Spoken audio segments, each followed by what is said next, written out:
Good evening, everybody. Thank you. Thank you. Good to see everyone here. Welcome to another episode of Comic Shop Conversations. Who do I have next to me? It's not Kyle, it's not Kevin, but Josh. Good to see you, dude. Thanks for being here tonight. Faux show. I'm here to. And Well, I was gonna say I'm here to bring the degeneracy, but maybe not tonight. Maybe I'll just be normal Josh tonight. maybe you'll be toned down. Well, I don't know. Let's bring up Dazzler and let's see how you feel then, eh? Oh, fuck. And then maybe Yeah, I might. Okay, yeah. We'll see what happens. Yes. So that'll be something to talk about.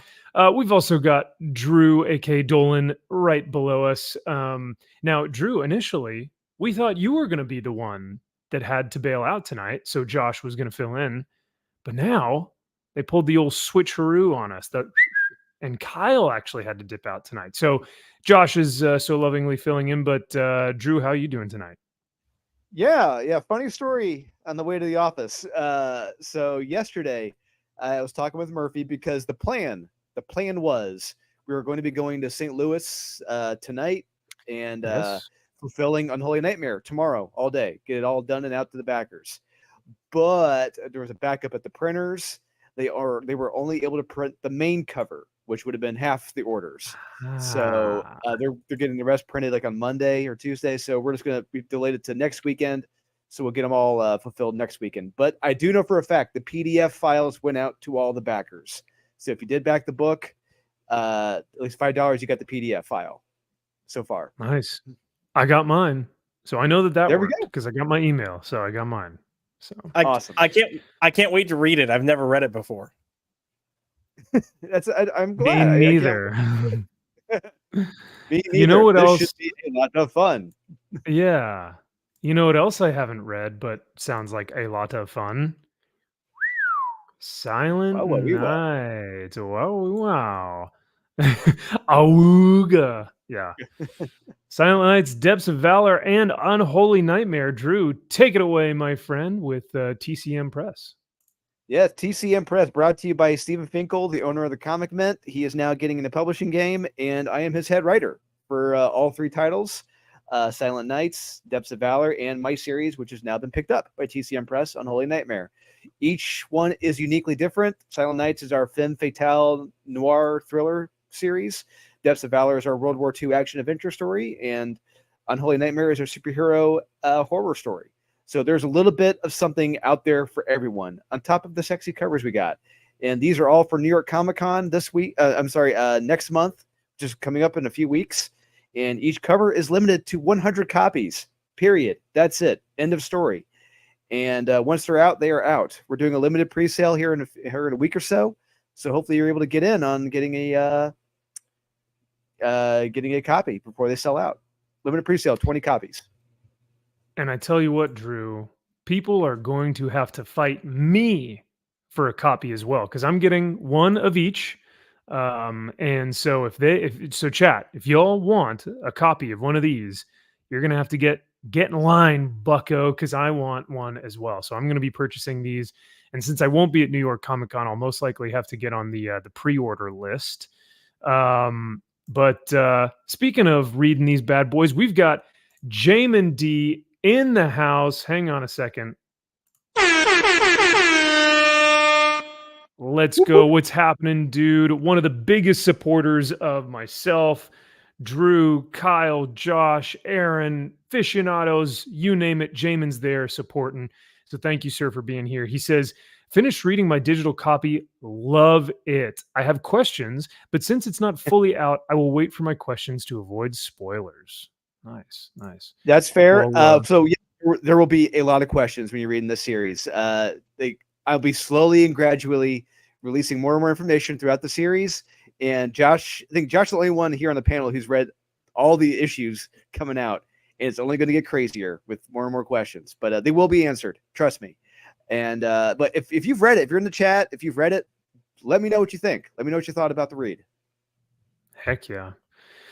Can't wait to hear all those great reviews from Cajun Corey. Good to see you. Good evening, sir. Thank you for being here. We've also got Grateful Dog. Sup, nerds? What's up, nerds? Hey, are you a nerd or a geek for Harris? Well, we will be going over that tonight. Oh So, God. Grateful Dog, sup, nerd? Nerd, yeah, I guess you're a nerd for Harris then, because the crowd or the fundraising and supporting campaign was Geeks and Nerds for Harris. So we'll talk about that in just a second. We've got Chris giving us a little bit of this, and the Chuck Jose channel. Lobo is such an underrated character that he is, and Yeah. he had a book come out this week that you know what, I thought it was pretty damn good. So we'll Yes, talk it about that was. later. It was fun as hell, and the artwork, mwah, I mean, Woo! just top tier artwork. So Yeah. I'm really excited to look at that. But yeah, so everyone go check out TCM Press. This will be, I think, Drew's kind of newest publishing outlet where he will be releasing a lot of his books through. So this will be a great, great publishing company to follow. And check them out at New York Comic Con if you guys are going to be there. So on that page, Max, you just showed at the very, very bottom. If you scroll down, that's where everyone can put in their email address to sign up. Down near the bottom Yes, right. of course. Yeah, perfect. All right, cool. Be notified Right- when we right go over live with me the out. pre-sales. You don't want to miss out. Big wiener guy, 6'9", All one word. at hotmail.net. All right, perfect. I'm signed up. All right, well, let's talk about next. I think we've got some show and tell if I am correct. I think, Josh, you've got something, and I've got a few things to show off as well. So let's play our next stinger for show and tell, baby.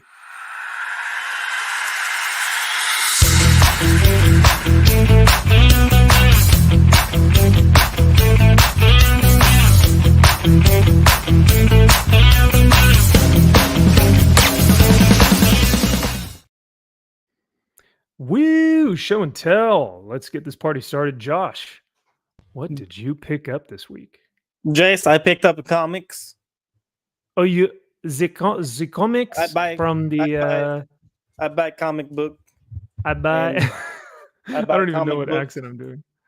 and I buy comic book. I buy comics. Another one. Wait, there. Jace. You're moving him so quick. I can't see him. But why? You don't see, you read, but why? No, the thing that I want to show off that I'm actually pretty excited about. I will start this off by saying I was never really driven to seek out stories from this character. I was familiar enough with them, but the work Jim Zub has been doing lately has made me want to go back and kind of check out what I missed. And Titan is re-releasing the Conan omnibuses, and their first omnibus came out this week. So I went and picked up this bad boy. And it's just a hefty little sucker, hefty. Yeah. But yeah, I'm looking Sexy. forward to kind of digging into this and slowly going through some of these stories and hopefully gaining some knowledge on the lore that's going to help me love Jim Zub's work even more. So, Can you show the ass of that bad boy? Can you show us the dump truck on that baddie? the dump truck? Is that what you mean, or you mean that? That or yeah, that? I want to That. see. I said, well, no, I want to see what comics are. Donk. Let me put it next to a water bottle. Oh, whoa, that's big. Oh my god. No, let me see what comics are in it, because the comics are shown on the dump truck. Yeah, now we're talking. Okay. Oh yeah, I'm trying to avoid the. Oh, there's the crucifixion one right there. Love it. Yep, Yeah, yep. buddy.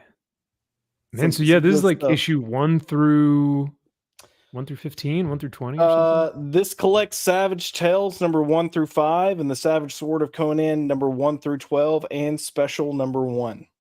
Sweet. So Oh, yeah. it's a good hefty little sucker.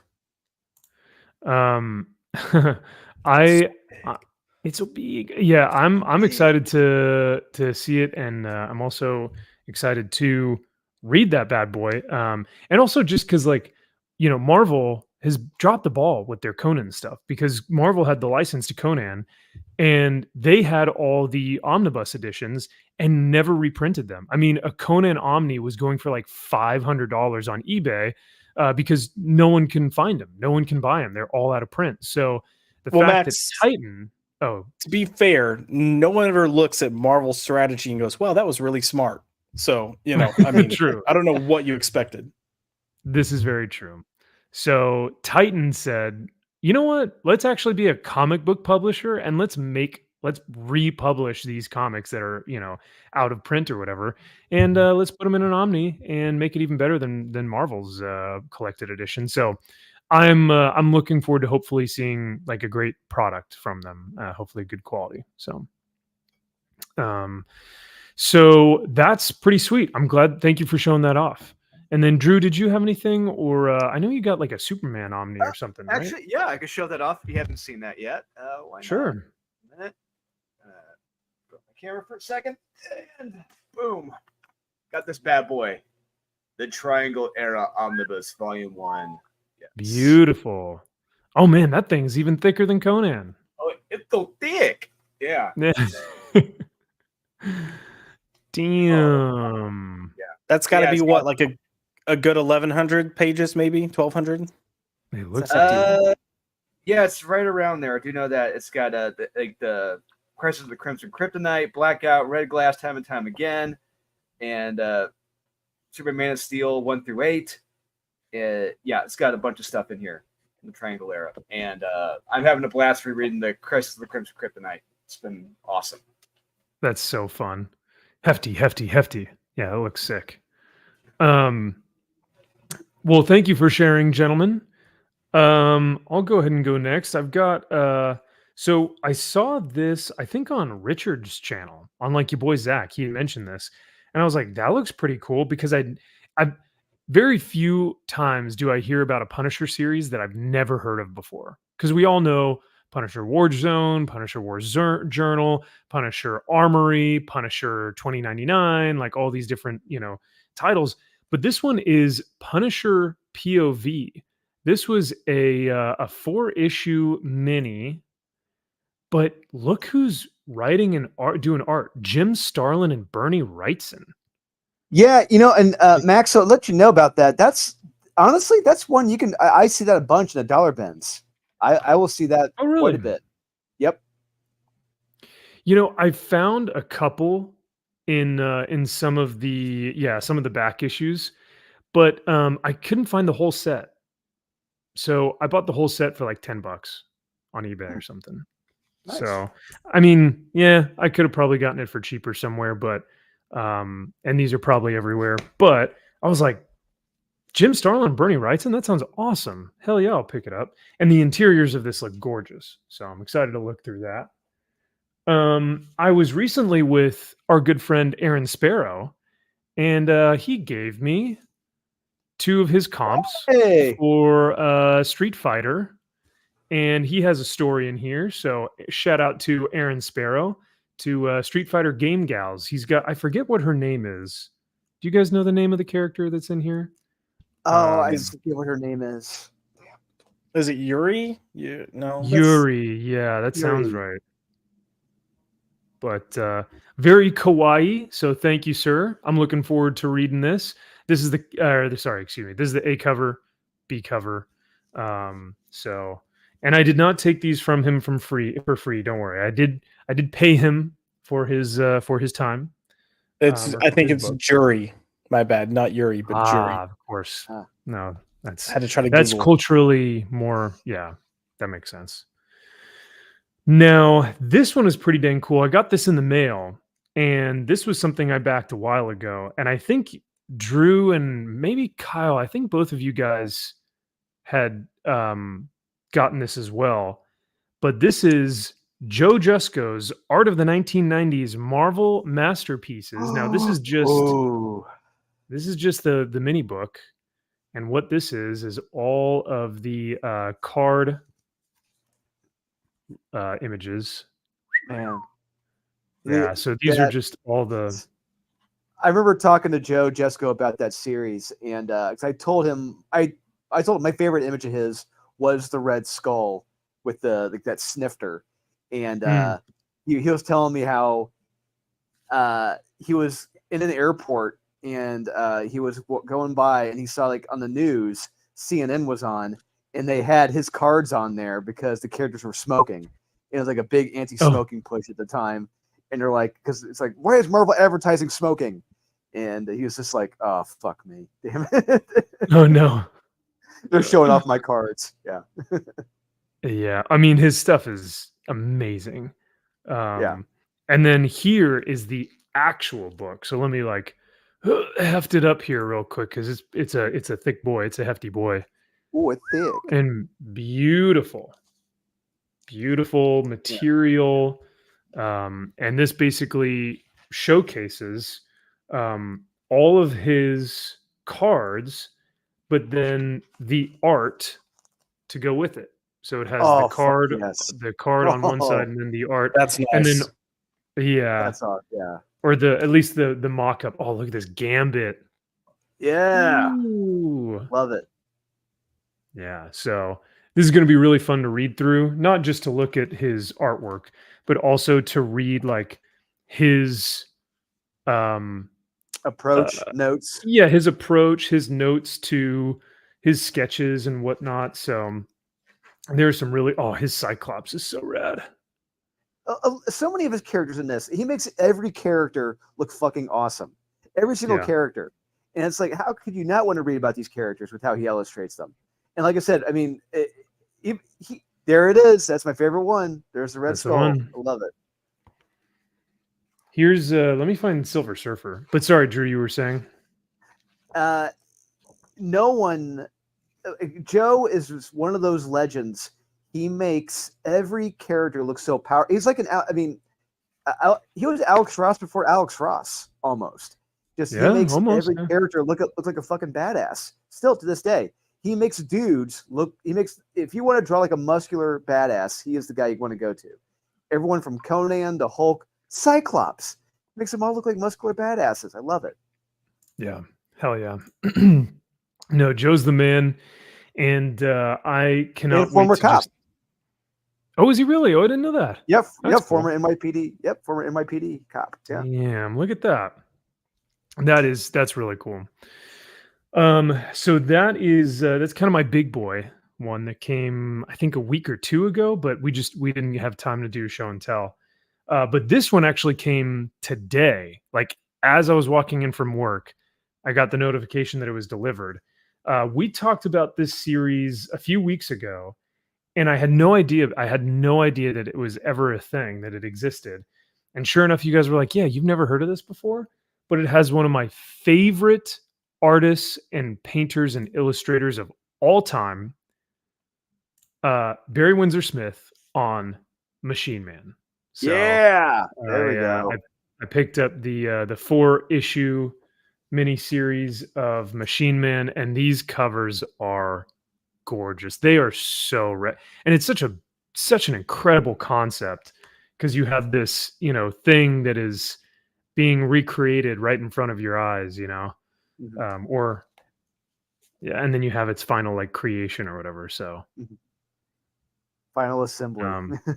Final assembly. Some assembly required. So yeah. And these probably also have the smell of the week as well. Oh yeah, so, that newsprint. Oh yeah, that early 80s, 84 this came out. So that's what the Here Comes Calico trade paperback has. It has that newsprint smell. I love it. Nice. But did they have those crazy comics smell that, crazy comic smell where you like get high off of the supply. You're like, wow. Why does it feel like my hands are laced with something? I don't understand. Oh my God. Yeah. We had to go straight to the restroom after that and wash our hands because it was just like filth. But, Chris, you were number 2 in 84 for, the hardcover for Dune. Nice. That sounds cool. Raphael, I have not seen this hardcover edition, but I have seen the hardcover for the Andy Kubert, full, like, artist edition or whatever. That thing looks beautiful. Yeah, we're going to start seeing more of these. I guarantee it. We're going to start seeing more of these 90s artists start putting these hardcovers out of their books, putting them on Kickstarter. I think David Finch really, David and Joe really laid the groundwork for this. So I think we're gonna start seeing more of these guys put out these books. Hell, we may even get like a Joe Kubert one put out by his kids. Who knows? That would be cool. I mean, anything Kubert, if it's got a Kubert on its name, I'm buying it. So they do an Adam Kubert one. I am there 100%. Oh yeah, absolutely. So, but yeah, that one looks pretty sweet, and hopefully we do get that because I will pay thousands and thousands and thousands of dollars for those artist editions because they are just I love them so much. And then the last one I'm going to show off. This is the last one, I promise. Now, this isn't necessarily new. I've had this in my collection for a while, but this is a shameless plug for our Joshy Poo here. But this coming Tuesday, so after this weekend, October 1st will be the first iteration of our book club, and we will be reviewing Superman for All Seasons. Woo! Dun, dun, dun, dun, dun, dun. Oh, I've got the thing if you want it. I mean, so, but yeah. So if you guys have not already, this is a 4-issue mini as well. So go check out this series by Jeff Loeb, Tim Sale. Superman for All Seasons will be on Josh's channel this Tuesday evening, and we will be reviewing potentially, arguably, one of the best Superman stories of all time. So, yep, absolutely. Cool. All right. Well, that should just about do for show and tell. So let's get right into the news.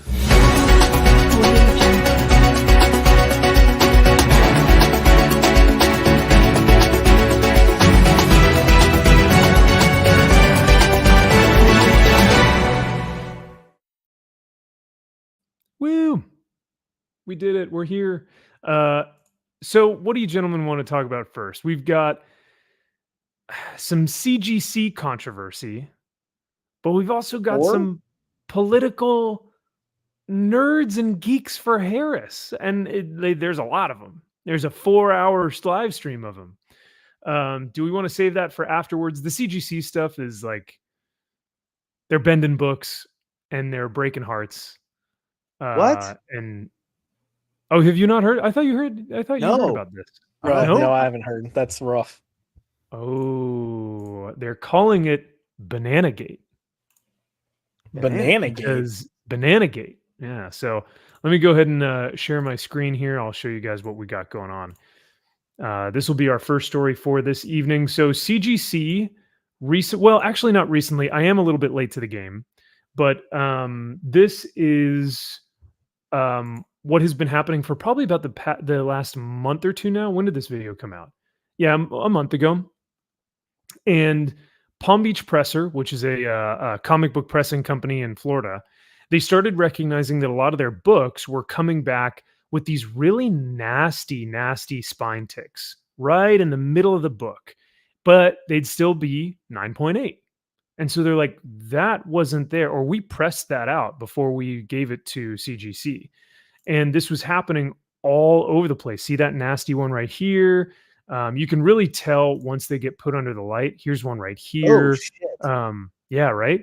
And it's only happening on these modern books, and it's only happening in the middle of from the halfway point of the book. It's really it looks like the inner well of the CGC grading slab is pinching the hell out of these books. Not enough to color break it, but enough to ruin the book and make it a 9.6 or a 9.4 as opposed to a 9.8. But why they were calling it Bananagate is because I don't know if you guys can really tell here. It's kind of tough to see, but the comic book was actually warping so that the top and the bottom actually curved like a banana. So in the inner well, it was squeezing so much of the middle of the book that it was having it fold or bend like a banana. Does that kind of make sense? Does that are you guys kind of seeing what they're talking about here? Yes, Max. I'm very familiar with what a banana looks like. Well, have not you ever because, seen it? whoa, and not because I'm gay. Oh. But carry on. Well, I was about to say, maybe you've seen a couple different bends, some that lean to the left, some that lean to the right. Who knows? But I just don't know if anyone's seen a comic book bend like a banana like this. Uh, so this is I'm bringing all these up from the comic book YouTube channel Swaggle House. So shout out to him. He had some fantastic coverage of this. But you also see it. Look at all these, man. Like you can see where the light hits each one of these bends. Like this is a beautiful Swamp Thing book, 9.6, but the book almost looks like it's more damaged in the middle here with all these bends. So the comic book grading community came out in force and was like, what the hell is happening right now? Well, CGC came out with a response, and we'll go over that. But before they did, CBCS, their marketing team, had a fantastic rebuttal, and this is what they did. Swaggle House will kind of talk about this, but I'm going to go ahead and share the audio so you guys can hear what he says. And see what they had to say. As you guys can see from the thumbnail, no monkey business here.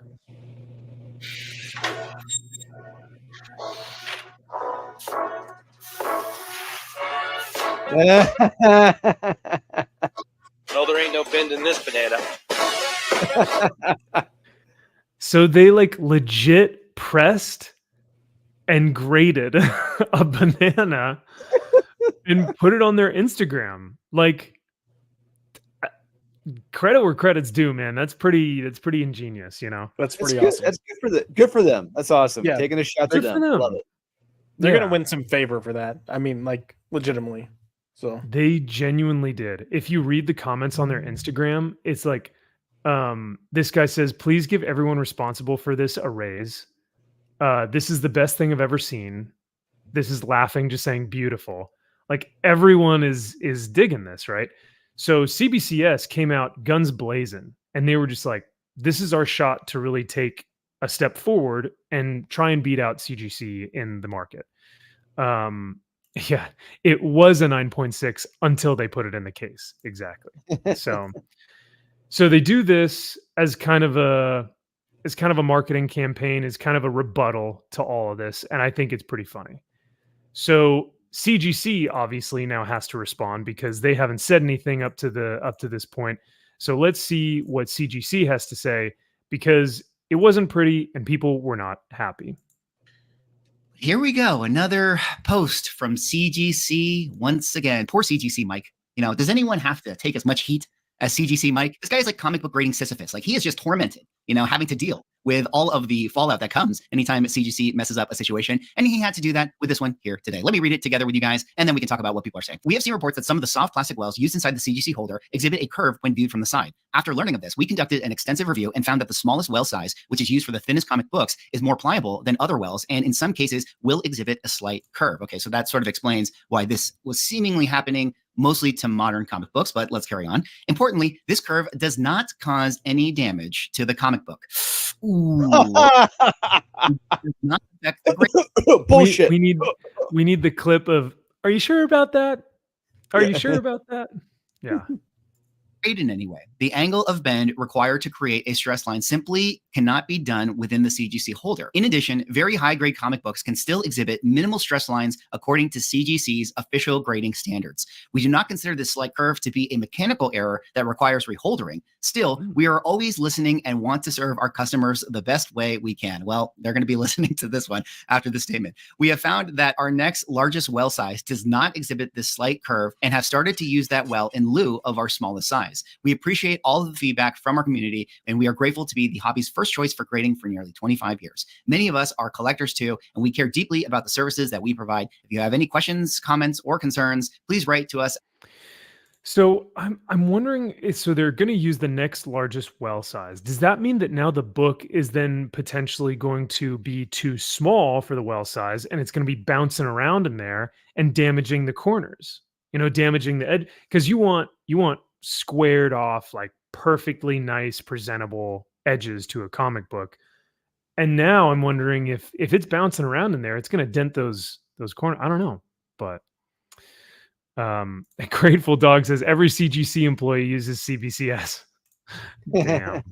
Damn. Certified grifter company, says Glinzer. Well, Oof. I mean, 100%. I mean, this goes back. I mean, the strike one was the Clayton Crane acetate gate from like back in like 2020. Oh my God, that's right.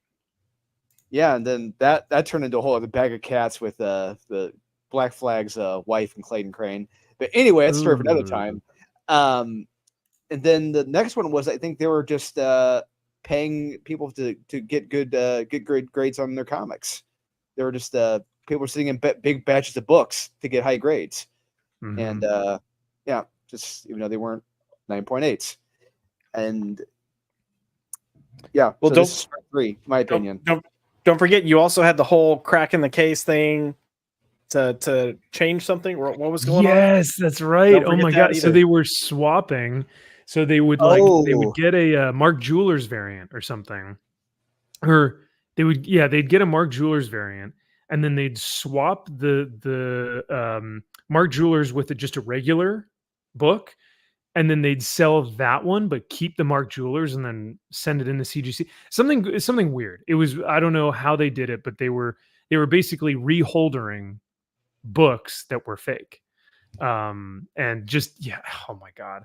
So CGC has been in hot water for like the past 6 months because of acetate gate, reholdering, ripping open the inner well and then being able to seal it and have, books replaced.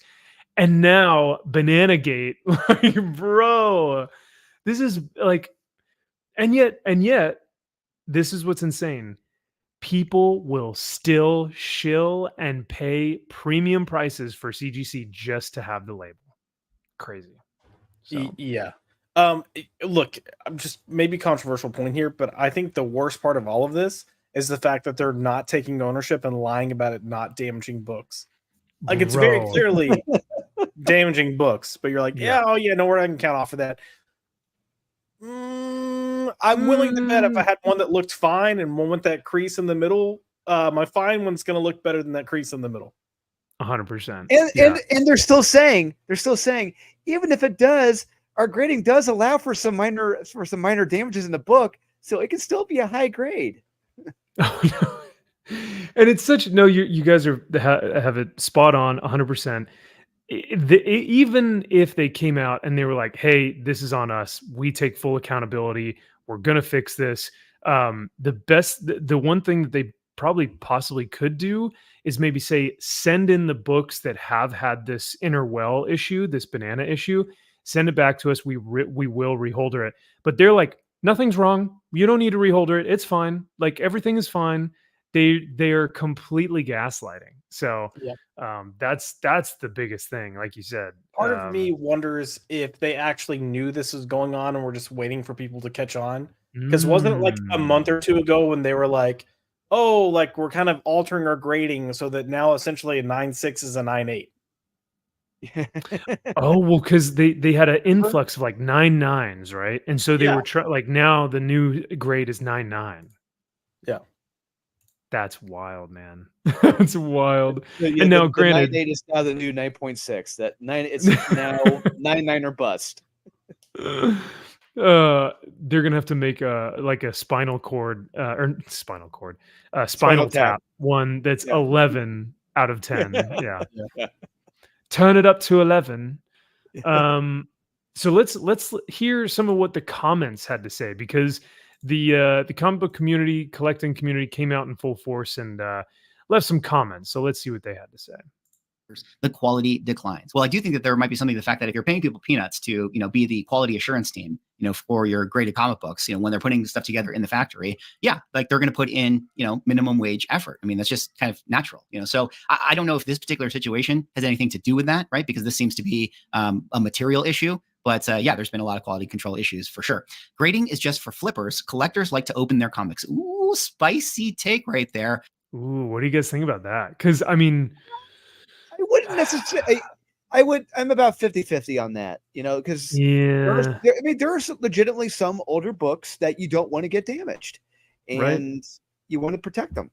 But yeah, and yes, you do have a point that there's a significant number of people in stores who use it to flip books. So yeah, it both can be right. I mean, in my opinion, flippers Yeah. and preservers. Yeah. So there are people that shop at my LCS and they literally buy every cover of certain books. Oh, They wow. don't read them. They don't read them. They literally buy them, then they ship them off to get graded. No. I swear to God. Oh, Like, bro, no. you're And then they try and resell spending them, or they're so collecting them? much more money than what you're ever going to make off these. Yeah. So they're trying to do that because they want them for their own collection, or they think that They they're gonna think make they're money off gonna them? like make money. Oh, Make money, no. take money. When you think about how many comic books come out every month, and maybe one out of every couple thousand might like pop off, it's only going to have a like a spike, especially modern books. It'll have a spike for that week, but if you don't sell it that week, you're not getting a return on investment. So I don't know. I mean, I'm not. I was kind of hoping that Kyle was going to be here because he's a big grading guy. I mean, like he knows a little bit more about this than I do, but I'm not He's super on big on flipping. grading. He's He's big. big He's a on big flipping. flipper. He's a big He's a big flipper flipper. flopper, Yep. and so he can maybe speak a little bit more about this. But for me, I just I don't know. I have a few graded books, but for the most part, I would never ever send a book in at this point. But grading is just for flippers. Collectors like to open their comics. That is it's spicy and meatball. Yeah, We've got. yeah. I mean, I'm inclined to agree with them to some extent. So yeah. Yes, to some extent. Yeah, to some extent. But this guy says, time to give PSA a chance. Oof. Okay. Yeah. I'll grade my own books then. Thanks, CGC. This other guy says. Let's keep going down. Oh, this guy actually shows a picture of his Spawn graded comic and shows the banana thing happening. Oof. Okay. What was the other one? Another book, US Agent, with the same thing happening. Does anyone have a picture of what the inner well looks like? That's a good question. CGC has fallen hard over the last 5 years. The community has caused this, though, by defending them to the death, not for quality, but because it affects their resale. Ooh, okay. Since CBCS started, I trust their grading more than CGC, and I don't see that ending anytime soon. Damn, this guy brought the heat. What do you guys think about that? Because I'm inclined to believe with this statement right here, the community has caused this, though, by defending them to the death, not for quality, just because it affects their resale. Yeah, I'm That's behind probably true. that. Yeah, it's like cigarettes. People have their brains they stick with, through thick and thin. And regardless, it doesn't matter what the hell could happen. The president could have been accused of child molestation. People are still going to go with that company. They don't care. Well, I think it's more the resale value of what he's talking about is more so like, oh, if we admit that CGC has a problem, then my 9.8 isn't as valuable as what we've been saying that 9.8 is valued at. I think that's kind of his point. Like if we suddenly admit, oh yeah, no, they're not taking care of these books, then we're inherently agreeing that the value they gave this, the rating they gave this, isn't accurate because they've now damaged it. And therefore. If it's even though it's listed that this book is $3,500, I'm actually going to get $2,600, $2,800, whatever it might be. Yeah. And can you imagine all of the books that are 9.8s that could potentially be having this problem? And you're now wondering, is this actually a 9.8 or is this like a 9.4? and they just have it as a 9.8, right? Like, I don't know, man. Yeah, I am willing to bet you right now. I put down $100 saying like a lot of those books they've graded are actually 9.4s. Probably maybe some are probably 9.4s and 9.2s. Yeah. Yep. Oof. And then that could be a massive price difference. Just we're talking thousands, hundreds. Yeah. Yes. Yeah.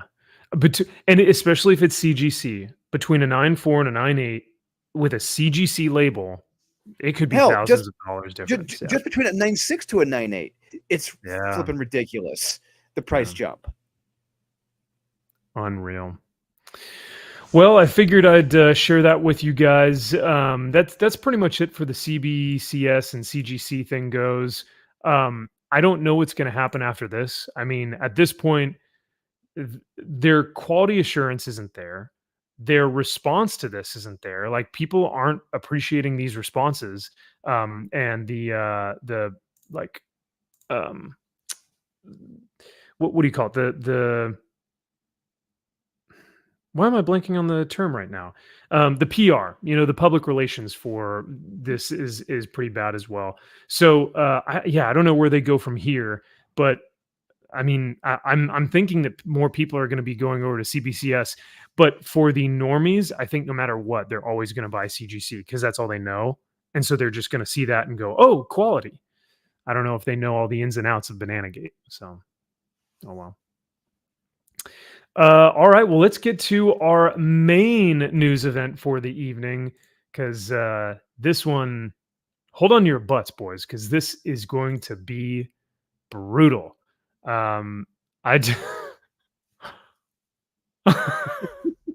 Everyone has this look to them.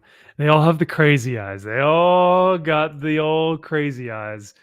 Yeah, it Josh's thumbnail, perfect. You know what? As I was making it, I was like, I can't do this to him a second time. That's so mean. And then I was like, but I don't have any other pictures, so I had to do it. So, all right, gentlemen, here we go. The main news event of the evening: Geeks and Nerds for Harris. Woo! Hold on, let me get some applause here. Woo. Look, Go before you out. say anything, Oh. I'm just going to say this is already a bad start. And if you're like, oh no, you're 49 minutes in, it's like 49 minutes of like commercials Yes. before they It's start. the- It was the weirdest Wait, did you watch this? thing. I skimmed through it trying to find clips of Oh. like trash, but I was like, why is no one, it's just like adverts. Like what the hell's going on? And finally an Mhm. hour in, it's like, oh, we're gonna start now. Yeah. No, it's like the Oh. first 45 to an hour, like you said, was pretty much just like intro. It was just like, I'm sure they were probably trying to figure out maybe technical difficulties or something, or just waiting for people to enter the chat. But normally only do that for like 5 minutes. You don't do that for 45 minutes. You know what I mean? Also, and I'm sorry, like I want to preface this with I've done work with the deaf community and I know sign language, super rusty, but I know sign language. But I thought having the signers was incredibly cringe when this is on YouTube and you can have subtitles. The captions. No, Josh, they just want to look inclusive. They just want to seem inclusive, right, of everyone. So it's like if you don't have someone who is signing, you know that someone's going to get after Linda, or who is hosting this? Yeah, Linda Carter. They're Yeah. going to be like, "Why was Linda Carter such a bigot?" But oh, this is interesting. Wait, is that the former mayor of Long Beach, California? I don't know. Is he? He is the mayor, or he's a government official, and he Looks like he's says like his 15. status. No. I mean- He's a government official. I mean, it looks I don't like know he's where he 40 works, but passing is trying to pass as 15. which Don't let him is don't let him weird. near your children. Okay, how about that? That's fair. All right, we'll go with that. Yes. But he introduces one of our favorite women in comics, Gail Simone, woo, who actually wrote one of the books that we read this week.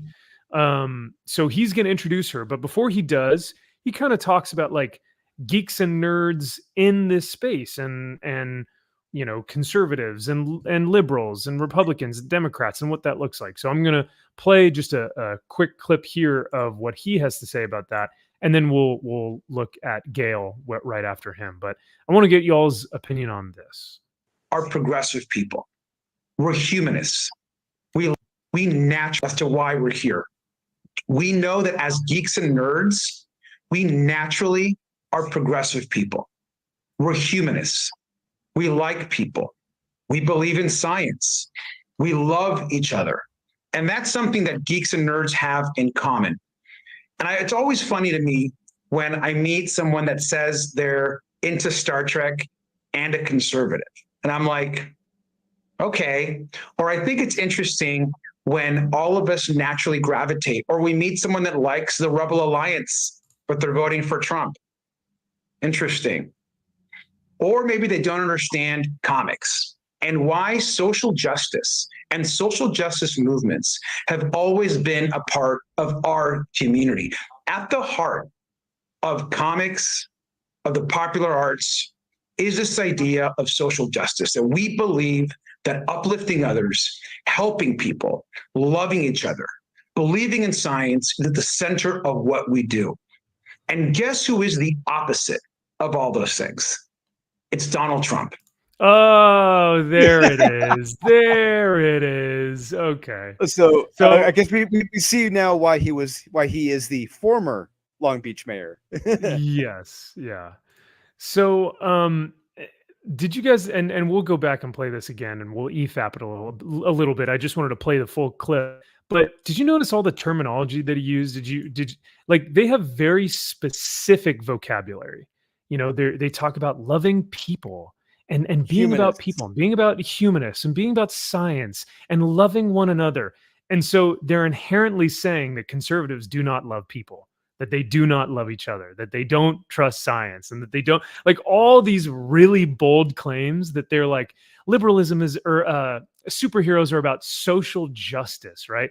People who don't understand comics. I thought that phrase was really telling because this almost said a bad word. This activist and tourist. Do you want me to say it for you? Do you want me to? No.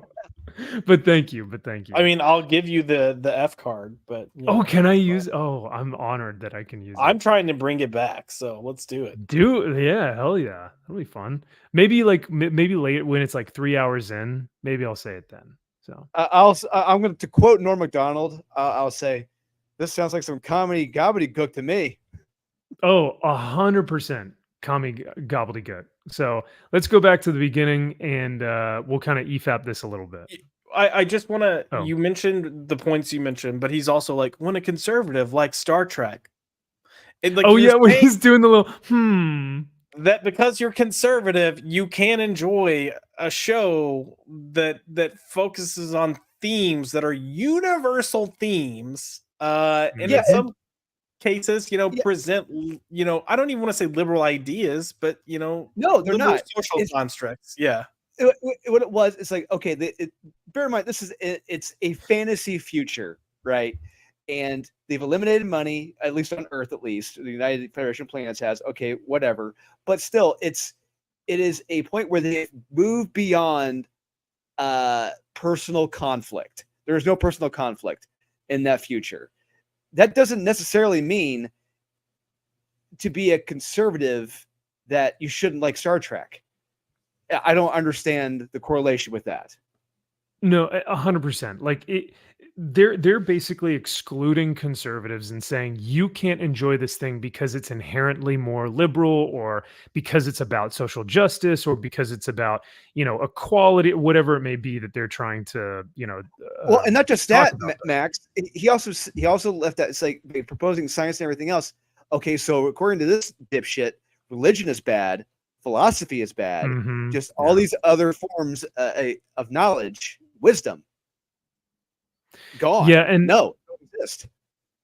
what I think is interesting too is like when you think of Star Trek, you don't think of inherently liberal ideals. You think of morality tales. You think of a story that is universal and one that is told in a manner that asks you, the audience member, a question and says, "What would you do in that situation?" Right? Or what is the right answer about this planet, or about this policy, or about this, you know, whatever it may be.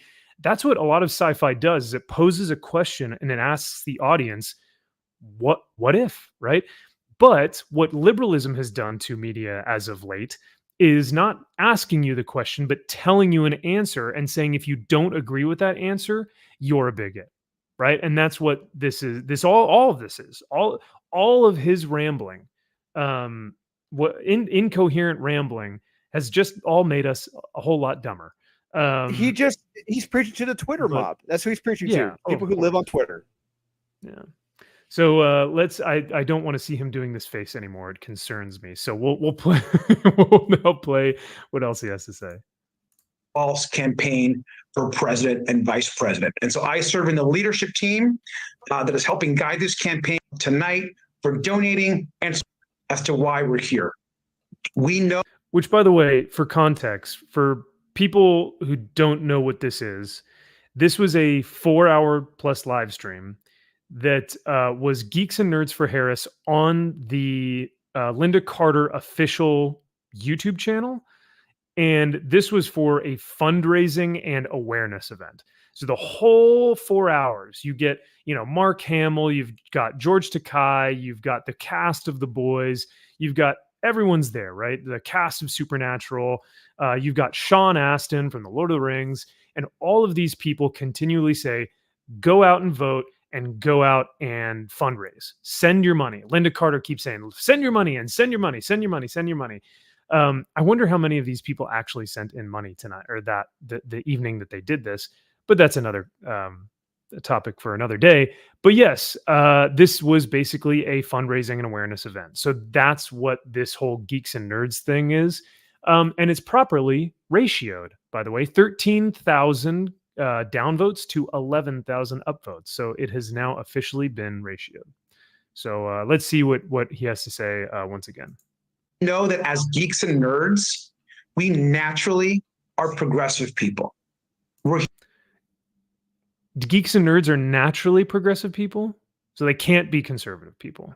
Or, well, I guess you can still be progressive in your thinking, but like he's saying progressive is like an ideology and like a political stance. No, we are not. We sit in our mother's basement with our comic books and we look at normal people like they are retarded. What is wrong with it? Yeah, right. If we're a bunch of neckbeards, yeah, we're just weirdos in our mom's basement, right? Yeah. We're humanists. We like people. We believe in science. I believe in science. It reminds me from Nacho Libre. Science is to this group, to this guy. Science is their god. Yes. Science and government are their god.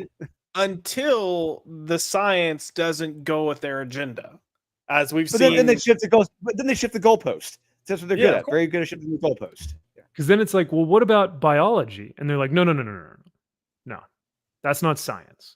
Okay, well, what about the life of a child in a womb? No, that's not science. That's not. It's a clump of cells. That's biology. No. Yeah.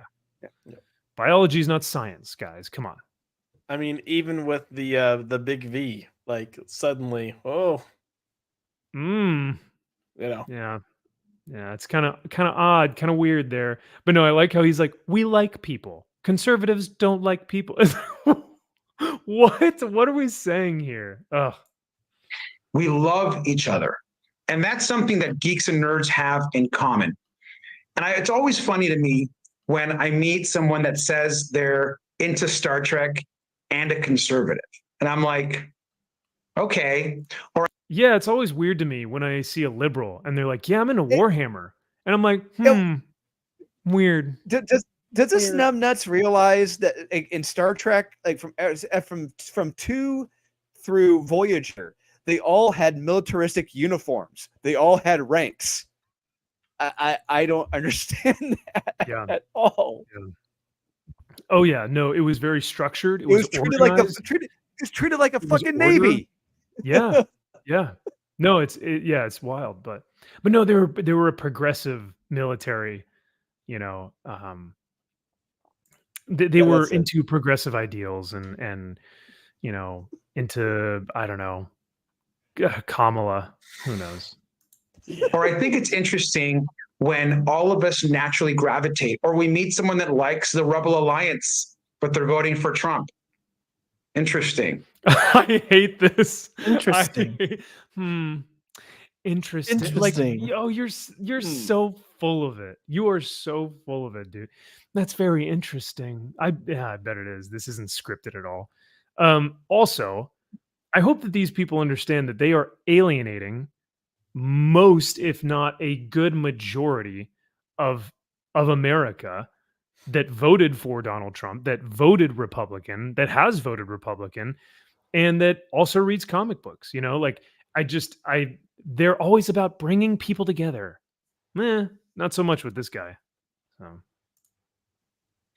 Or maybe they don't understand comics and why. Oh, that's a rich take.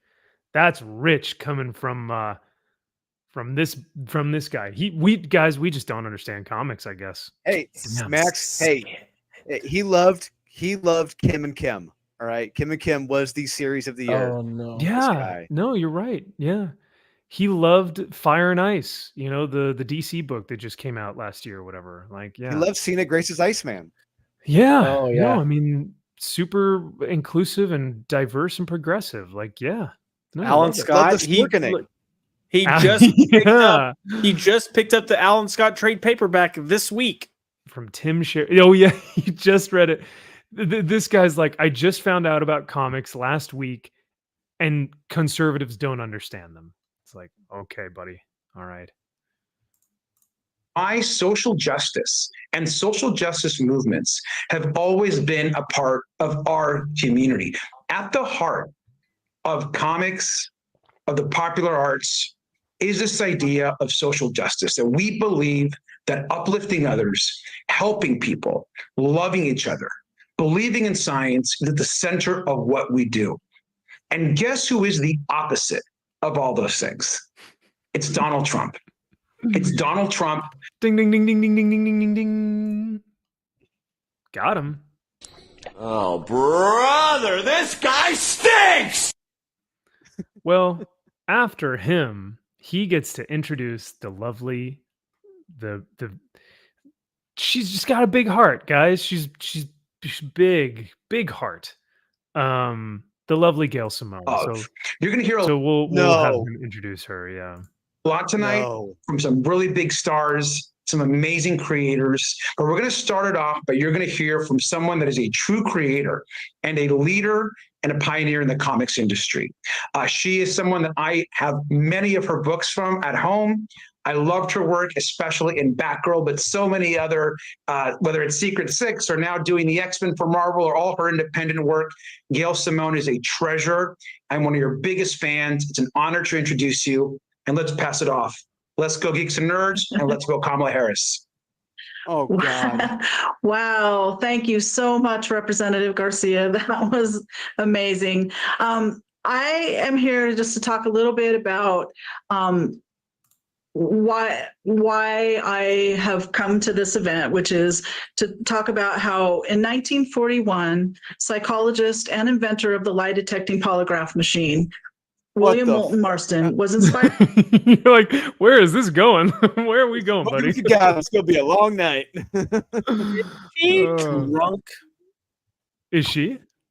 No, I don't think she is, but You think know she might who is drunk? And Freaking offer Linda Carter. effing rocker. Oh my god, bro. Linda Carter's drunk and on some SSRIs as well. Like she's on all the good stuff. She's like- cackling like a witch, and it's I ridiculous. couldn't tell what was causing her slurred speech more: her plastic surgery, or the booze, or the pills.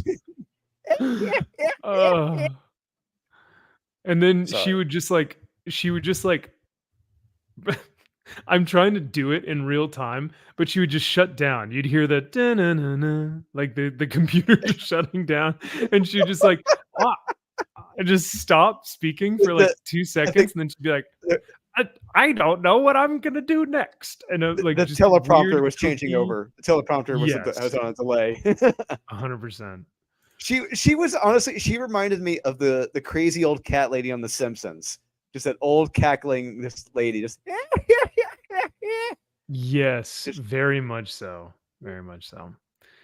Dominic, this is a good question, brother. He says, why is it so hard to believe that conservatives would like comics? It's division.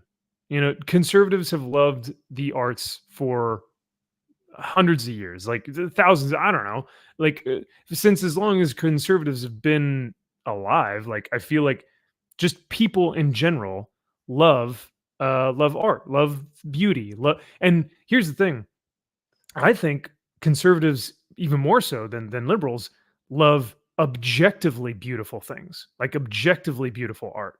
Like they will see a Renaissance painting and find the beauty and see its craftsmanship. But like liberals will be like, look at this modern art, and they're like, oh my God, look at how beautiful it is. And it's like, okay, Yeah, I look at this guess. banana duct taped to a canvas. Isn't it amazing?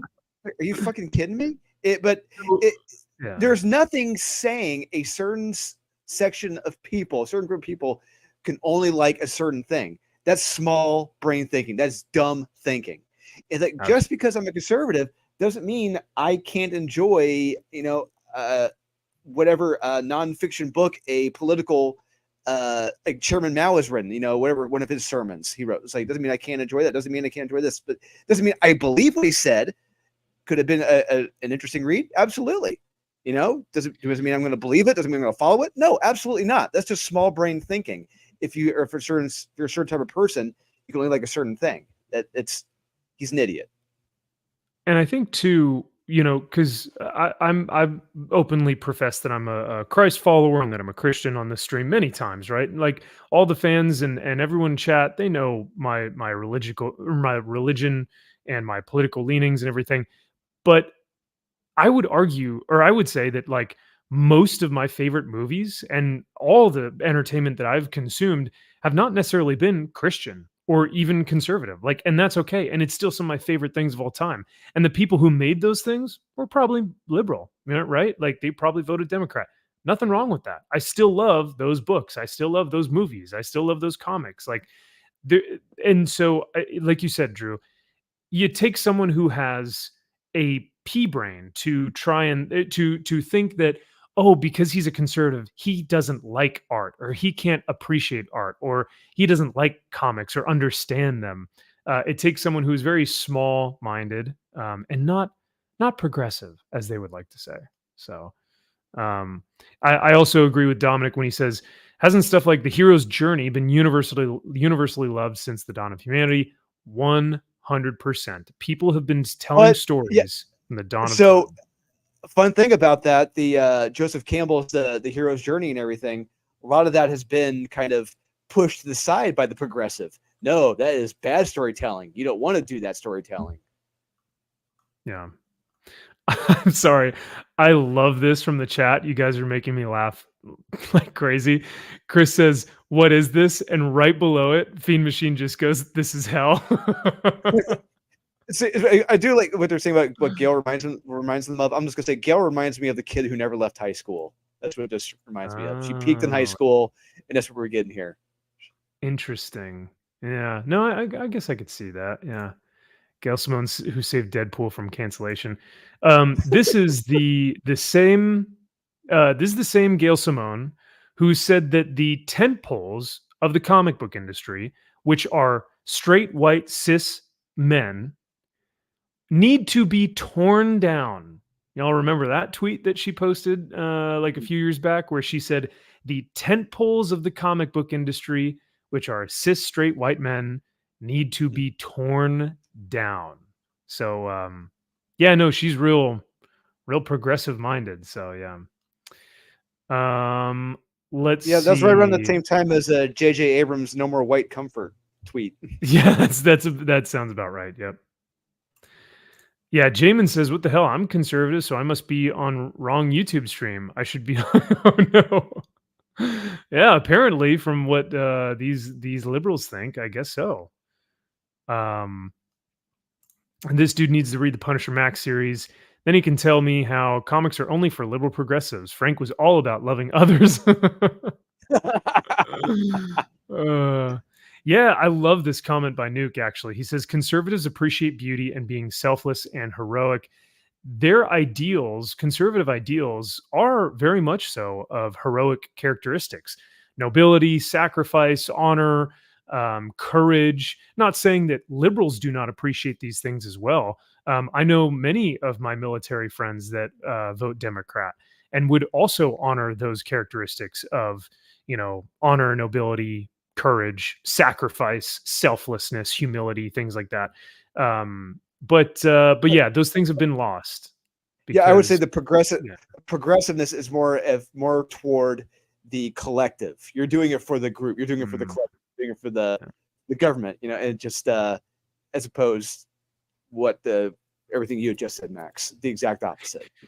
Yeah, they've been so infatuated by the I have to be inclusive, I have to be diverse, I Mhm. have to accept everyone, Mhm. that they've completely forgotten the fact that, like, hey, if you are going to focus on a character or a hero, he can't just be, or she can't just be, like, perfectly accepting and understanding, and like it's okay for them to have flaws, but at their core, they need to be self-sacrificial. They need to um I don't know, uh like I said, self-sacrificial, which is a very Superman trait.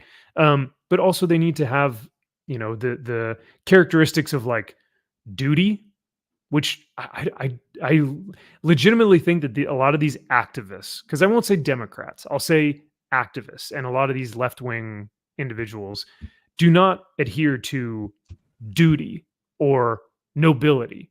They are just out for themselves. They're out for, as long as we can seem like we're virtuous, right? We'll do anything. And I think they have left the responsibility of duty. Well, Um, you said a very key point there, as seeming like they're virtuous, like they're about the yes, perception yes, behind closed doors, or when people aren't looking, they have a very different mentality. And it's not even me saying that just to hate. Like, you've got videos of people that are like posting videos of themselves in their cars talking about how, like, I'm gonna be, pushing positivity this year. I just want to push love and kindness. Like, I don't understand why we're tearing people down. I don't understand why we are just calling some people so many names and just letting out so much hate in the world that there's no space for that. And then someone else posts a video of that person out in public and they're like, fuck you, you fucking, you know, or get the yeah, people's hundred faces percent. being like, that's an actual video, by the way. I'll find it and share it with you, but it's so Ooh, cringe. please do. But no, that's you're 100% right. It is a complete 180. It is the illusion of virtue and you know uh, progressivism and open mindedness and inclusivity and compassion and understanding and all of these like lovey words. We're just going to choose love and joy. And sorry, like love and joy isn't a policy. Love and joy is not something that's going to win wars. That's going to make a great nation. There's going to have to be some sacrifice and some duty assigned to that. So, all right. Well, let's see what else Gail has to say, because she was starting to go off on a rant about a lie detector thing. So let's we'll kind of scale back a little bit. And inventor of the lie detecting polygraph machine, William Moulton Marston, was inspired by the two most important women in his life to create a superhero for the new medium of comics against the backdrop of World War II.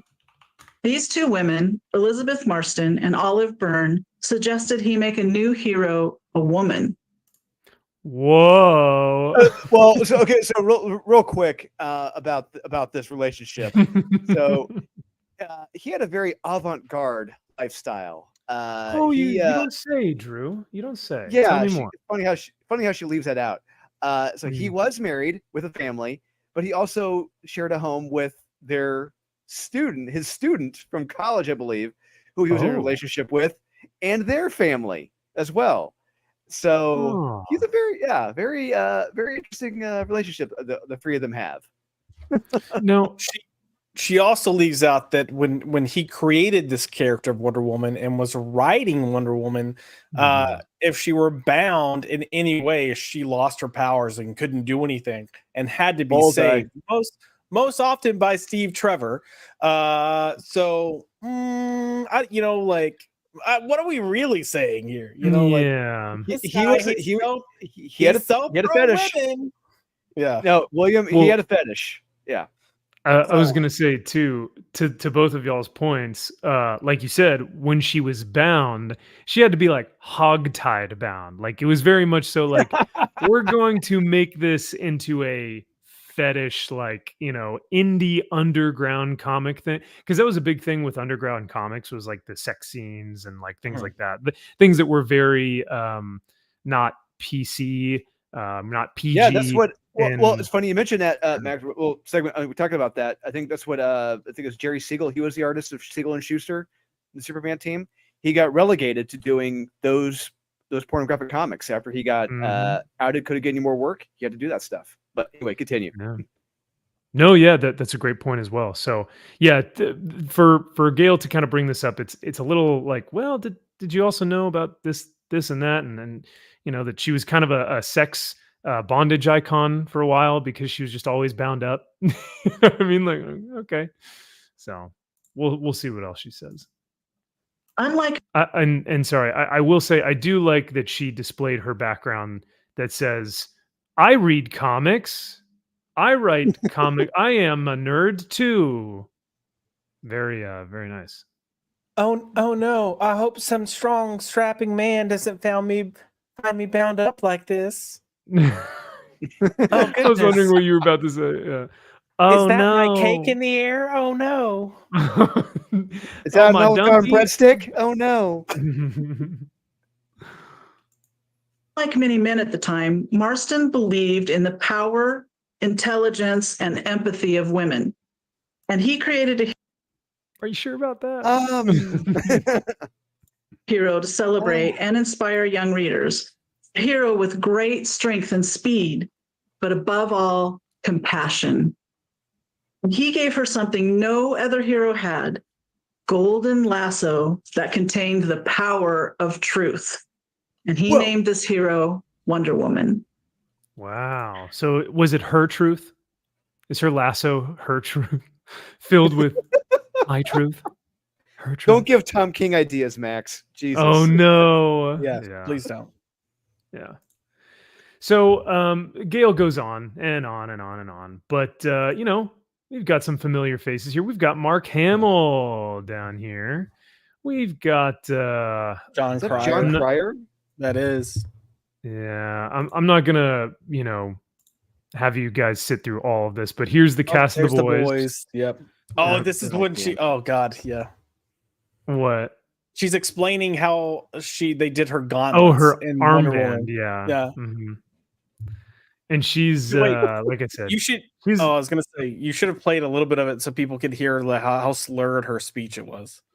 I've got a different clip that I'll play for that. Is that That's Booger from Revenge of the Nerds? In the top right, in the green shirt. this guy? I don't know. Is it looks like Booger. I do know this is the Supernatural cast. I thought this was Supernatural, but maybe not. I don't know. Yeah, it's Jensen Ackles for sure. Yeah. Oh, Jesus. All right. Whoa. So, whoa. Well, no, like the Asian chick looked like she was balding, and then the dude looked like he was Voldemort. His nose was no. So this next clip probably made me more angry than I've ever been in the past, like, I don't know, 5 years or something. I genuinely can't even put a time frame on how like rage filled, like not just I'm angry, I'm upset, like furiously, like revenge, like revengeful. I was just like, this is obscene, abhorrent, asinine. Here it is. Hello, friends, both human and alien. My name is Bayo. I cannot vote on this planet, but if I could vote, I would vote for Vice President Harris. Earth needs a leader who is both kindly and strong, and also not all unhinged and stuff like that other guy. Vice President Harris can help to heal the climate, and the world, and the galaxy. Bayo is asking you to vote for Vice President Harris, sending the healing hand vibes to anyone who needs them right now. Thank you.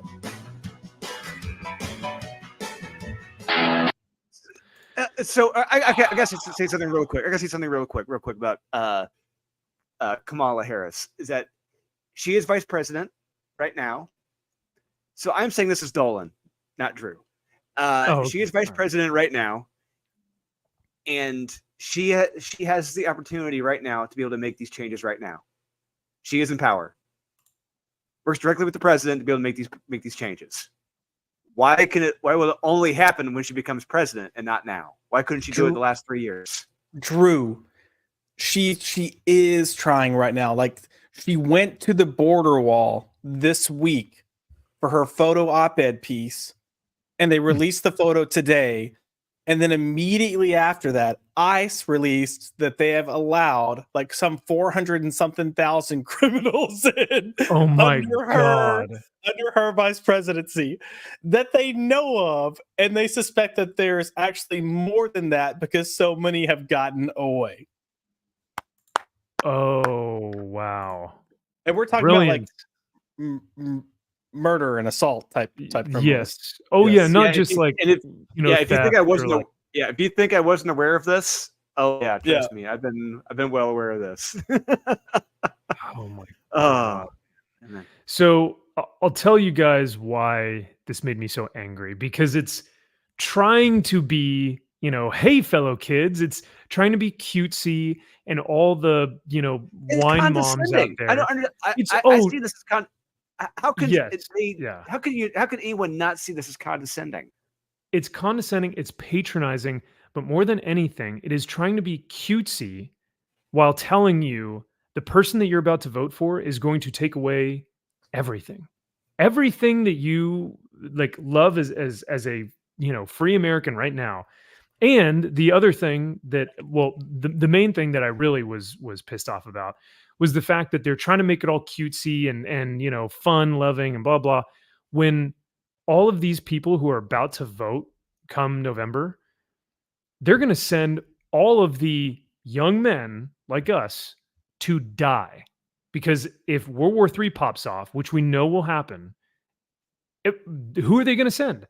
The military has been understaffed and has their recruiting numbers have been under for the past couple of years since you know, the current administration. We have completely lost all power or, you know, responsibility within any of our areas of operation. We have zero men and women who want to fight for this country. So they're going to bring back the draft. And guess who's going? Guys like us who are going to go over and who are going to frankly go over and die for little effing baby Grogu Yoda thing. Well, you know And what? that's what makes it so disingenuous. They're Yeah. about equality. So guess what? We'll bring back the draft. We'll have the young men, we'll have the young women, and all those they them non-binaries, and we'll just shove them all out there. There you go. Here's equality. Swallow that pill, bitch.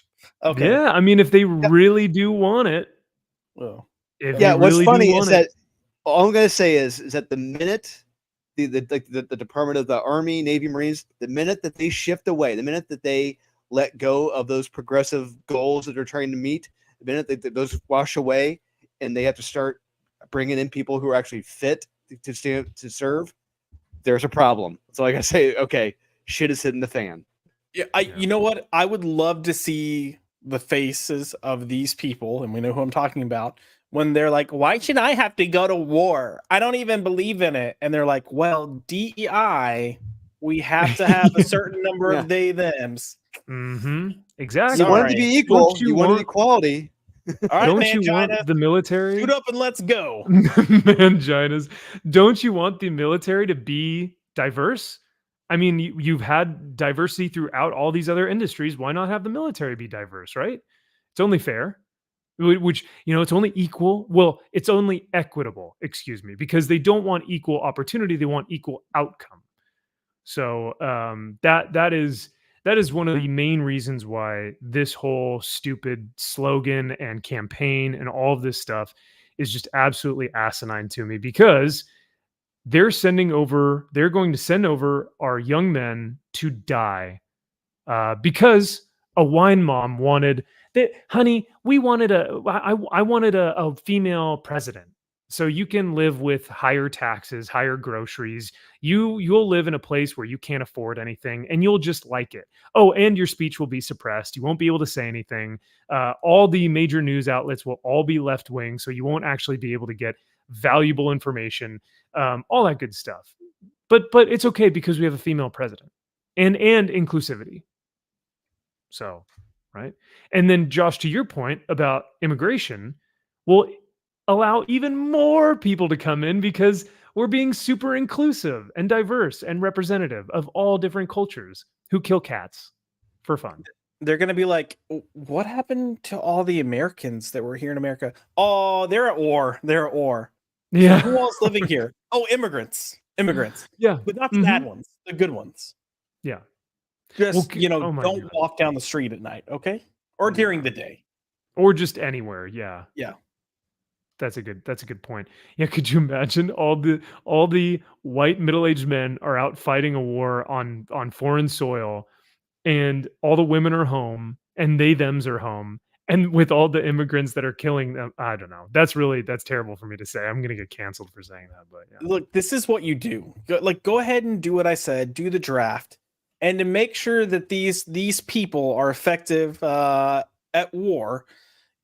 As they're going to face their assailants, whether it's terrorists or Iranians or the Chinese or whoever the hell it's going to be, based on whatever happens when, just be like, trans men are not real men, and then they're going to go psycho, and they're going to be really good at war.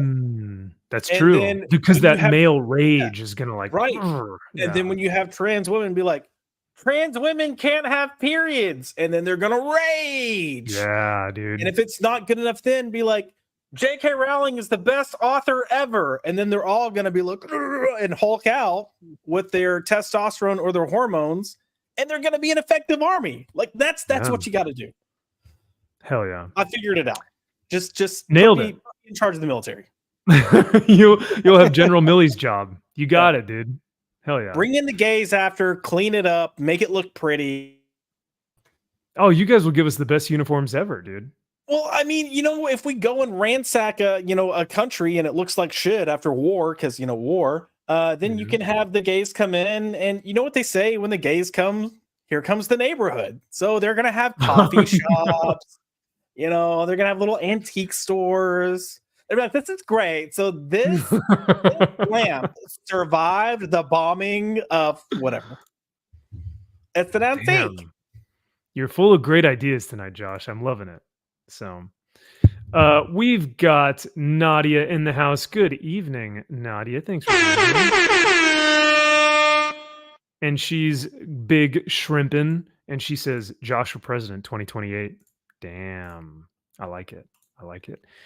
He's got some good ideas. So God, I hate to subject you guys to this one more time, but I want to see what this stupid little baby Grogu thing actually says, because it says some pretty ridiculous stuff.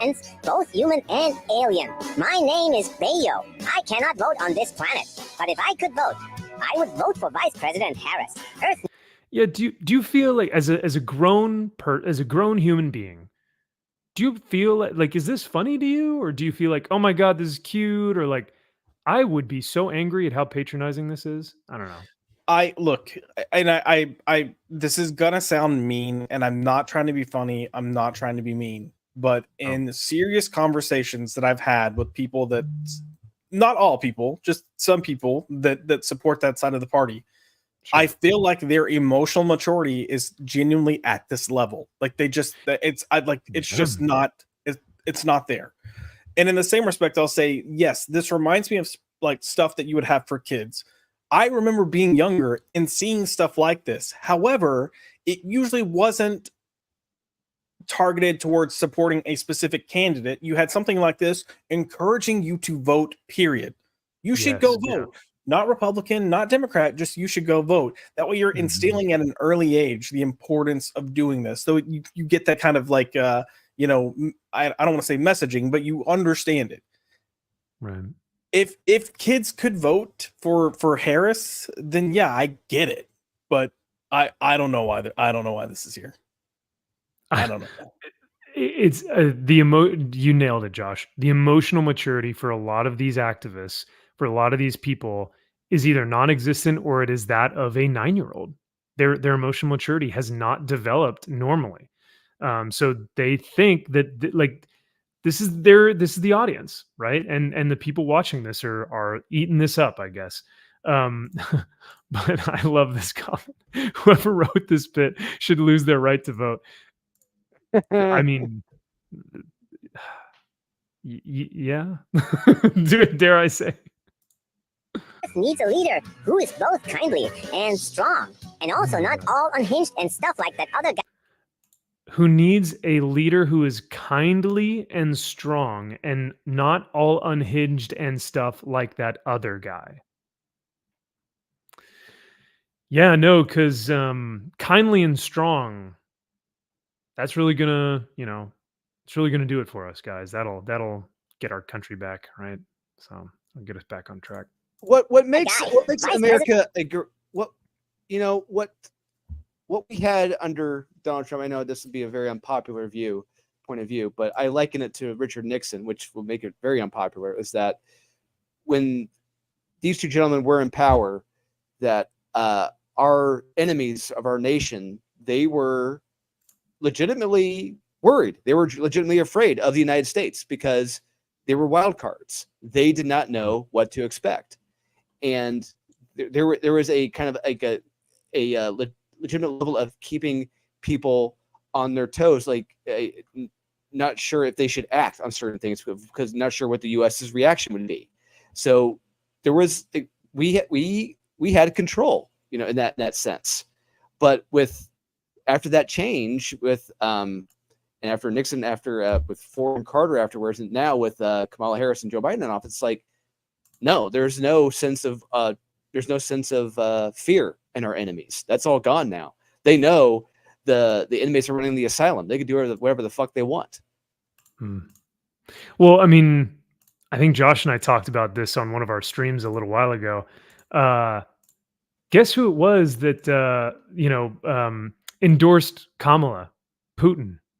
You know what I mean? Like, Yeah. if Putin's saying, like, with a smile, like he's laughing while he says it, and he's like, "Yeah, you guys should vote for Kamala for sure." You know what I mean? Like, yeah, no, I think we should Please, probably not listen to Americans, vote for Kamala, please, please. Under Biden and Kamala, I take part of Ukraine. And you vote for Kamala, I take Baltics. It is all good. Vote for Kamala, okay? Okay. Okay.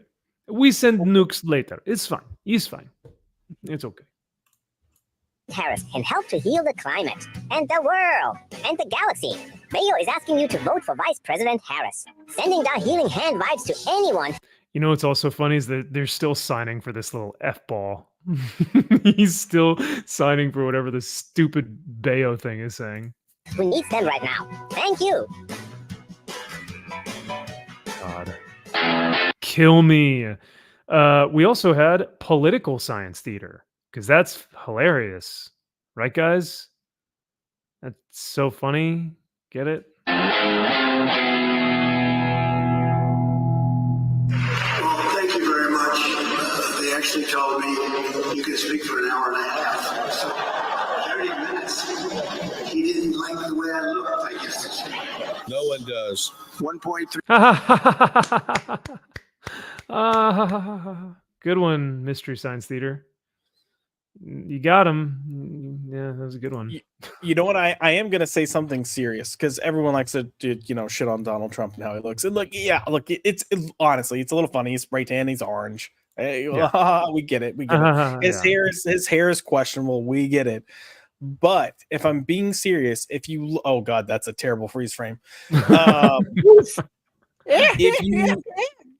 If you look at people who have served as president, even within their first term, the amount that they age within 4 years is tremendous. If you look at Trump, he genuinely has not aged that much from the start of his term till now. And I get he hasn't been president for 3.5 years, but he's been going through a shit ton of other stuff, and he's still roughly the same. Like it's kind of mind blowing. Like I'm like, how is this possible? But no, that's a good point. I wonder if because he's like hired people around him to kind of help with some of the stress that goes on in that position, or because maybe he's already dealt with stress as a CEO of multiple different companies, right? Like, I don't know, but yeah. Or he's got so much money that he just kind of takes care of himself, like physically and cosmetically, like he's just taking care of himself, shooting himself up with Botox.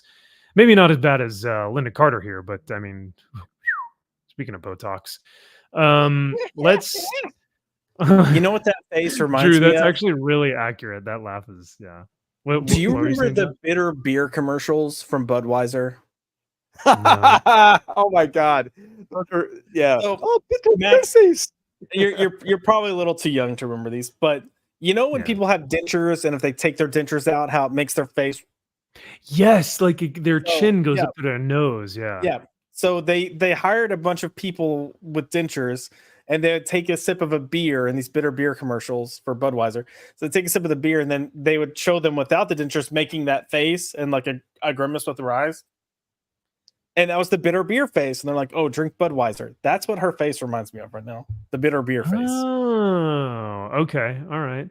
I could see it. I could see it. So let's see Linda Carter off her rocker, bro, on every drug imaginable and probably drunk as a skunk. Um, introducing the next guest. All Americans, thank you, Mary. Mary, I am. Oh. I just want to. I want to say to you, thank you, Mary. Thank you, Mary. Thank you, Mary. I appreciate you so much.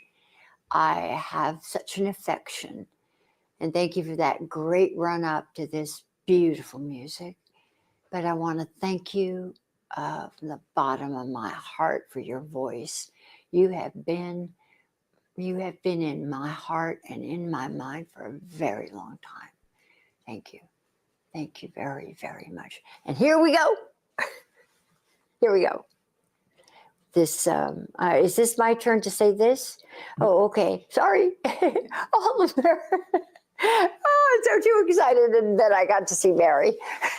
All Americans are such good people, and so many have been fooled by the gold leaf.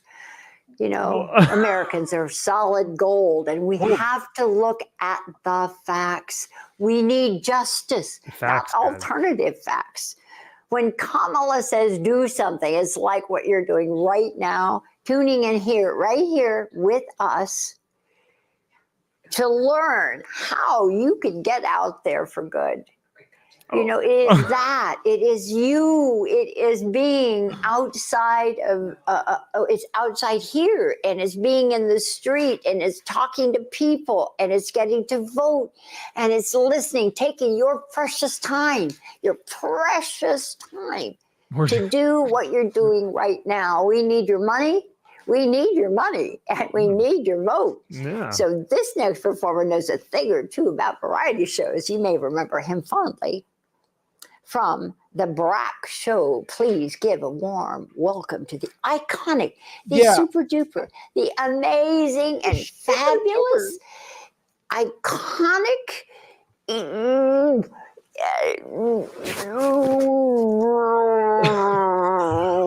Andy Brack Merrill.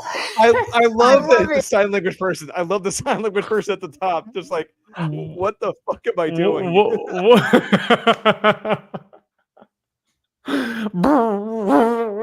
Like full, like, Bro, she was channeling her inner Joe Biden. Okay, just give her some credit. You're right. You're right. Give her some slack. Complete breakdown. What Do the you honestly fuck, think she man? knows who? Do you think she honestly knows who this guy who did the No, voice of Brack no, from 15, no, what, 15 absolutely years ago? not. I don't even Almost know 20 who he years, is. 20 years ago. He Who there was is a he? Brack show. There was a show called The Brack Show based on, it was a spinoff from the Space Goes Coast to Coast show, but that was like over 20 years ago. That's the only fucking thing this guy has done. And it's really The Brack Show. That's your uppercut. That's your next punch. Jesus. Oh my god. Chat, you guys Oh, are Jesus. killing me right now. Yeah, it's it went for my. Oh man. Oh, man. But yeah, no, Drew. I mean, this guy is completely inconsequential. Like what? And we're gonna listen to his song, don't you? And she has no clue who he is. You saw how she No. was. No, absolutely not. She's like, Absolutely not. Just a quick pause. I didn't even make it this far. I watched the one clip of her with the boys and I was like, fuck this mess. Yeah. I want to call one of my old clients so bad because one of my old clients, her dad was a producer for Batman 66 and Wonder Woman 78. So she grew up around these people. And I want to call her name's Lisa. I want to call her and be like, Lisa, did you see this? Because she is Republican. Oh, And I would interesting. love to just know what her thoughts are. Like, I would love to hear her. I would love to play this for her while on the phone and see what she says. Oh my God, could you imagine? Oh, But yeah, so, no, I real mean, quick, I did a little fact check. The Brack Show came out in 2000. I'm sorry. This is over 24 years old. This is the one okay. guy's known for. That is it. All right. All right. Thank you for your fact checking. I appreciate it. Yeah, I had no idea who he was, but I think it was funny because she goes, "You guys are spending your time, and I'm like, "Oh, I'm spending my time watching you for 4 hours, just blabber your way through this, fundraising thing," and then she goes, "We need your money. We need your money." I was like, "Oh, I bet you guys do. That'd be great if you guys could get the money here." But yeah, when she starts introducing him and goes full like breakdown, dude. Like, well, I gotta play it again because like I genuinely don't know what's going on, and neither does the American Sign Language translator. Yeah, that's the best So part. I'm watching please her. give a warm welcome to the iconic, the super duper, the amazing and fabulous, iconic. Andy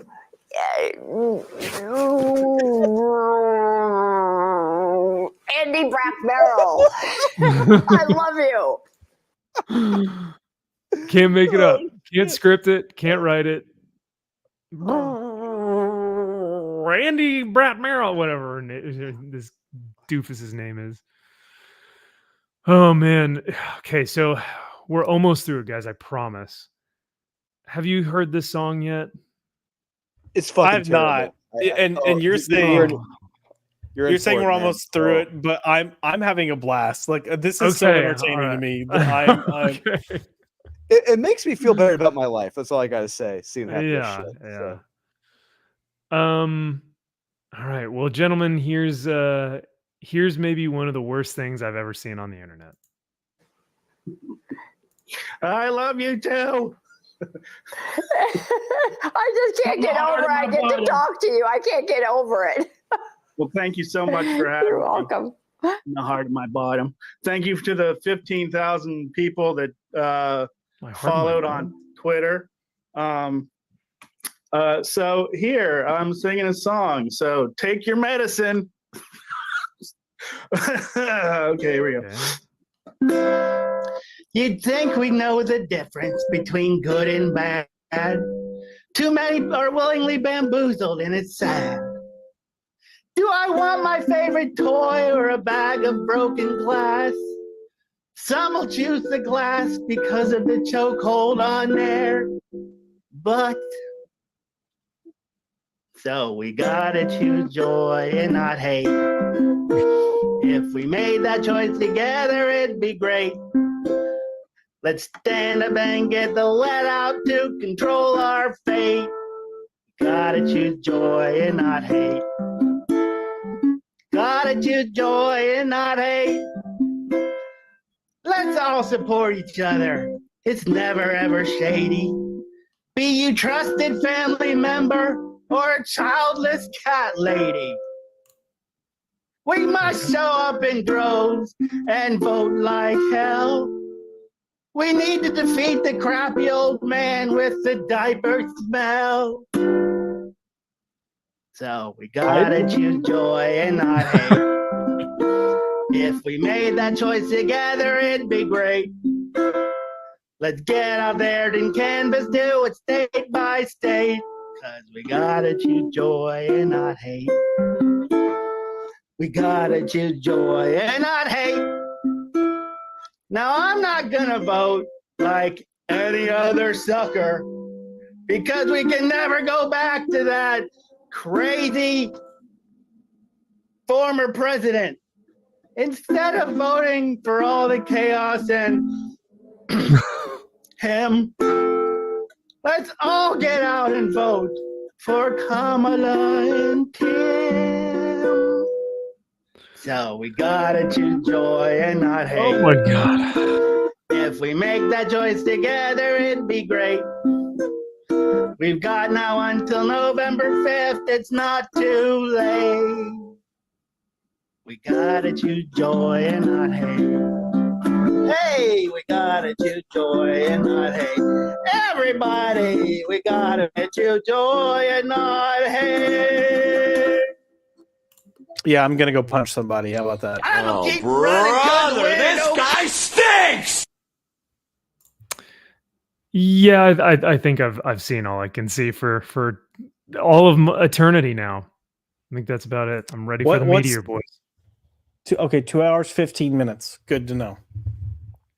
So that you can never watch that segment again, or so that Oh you can go no, I'm straight gonna to it? go screen record the song and send it to my little conservative group chat that I've got, so I can Please watch do. them just completely annihilate it, and then I'll take screenshots of what they say and send it to you.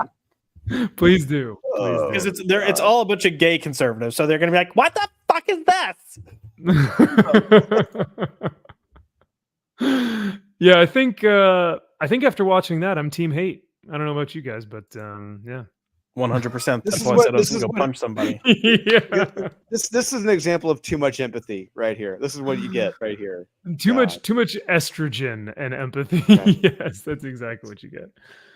This poor guy doesn't have testosterone in a single fraction of his body. I've decided. Oh, oh, oh. God. I've decided I'm gonna try to go to a Kamala rally, and when they don't come out to this music, I'm gonna ask why they didn't come out to this song. Yeah, no, 100%. Yeah, this should be the theme song for her, right? For her campaign. That makes sense. I just to be fair, like I'll play devil's advocate to a degree. Oh, okay. All right. Most- I want to see how you may try and play devil's advocate here. Yeah. Most political songs are cringe. Like they're Yes. cringe. Yeah. But this is cringe as fuck. Like this is beyond. This is like cringe that I ate and then it came out as projectile diarrhea. And they're like, okay, we'll go with that Oh one. God. Oh no. Just that. Oh no. I want to get that image out of my head.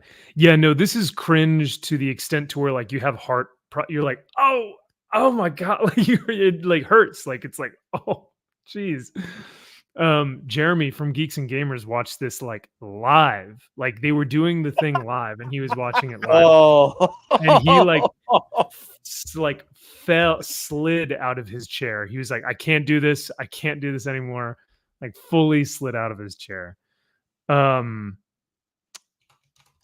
Eating the dog. So there is one campaign song or one song that I think is actually fire. And I don't like political songs or like political Let's Go, Brandon. comics. Actually, that's a good one too. Actually written by the same guy. So the same guy who wrote Let's Go Brandon also wrote this one, and it's fire. So I'm gonna play this for a second. Springfield, they're eating the dogs, they're eating the cats. Eat the cat.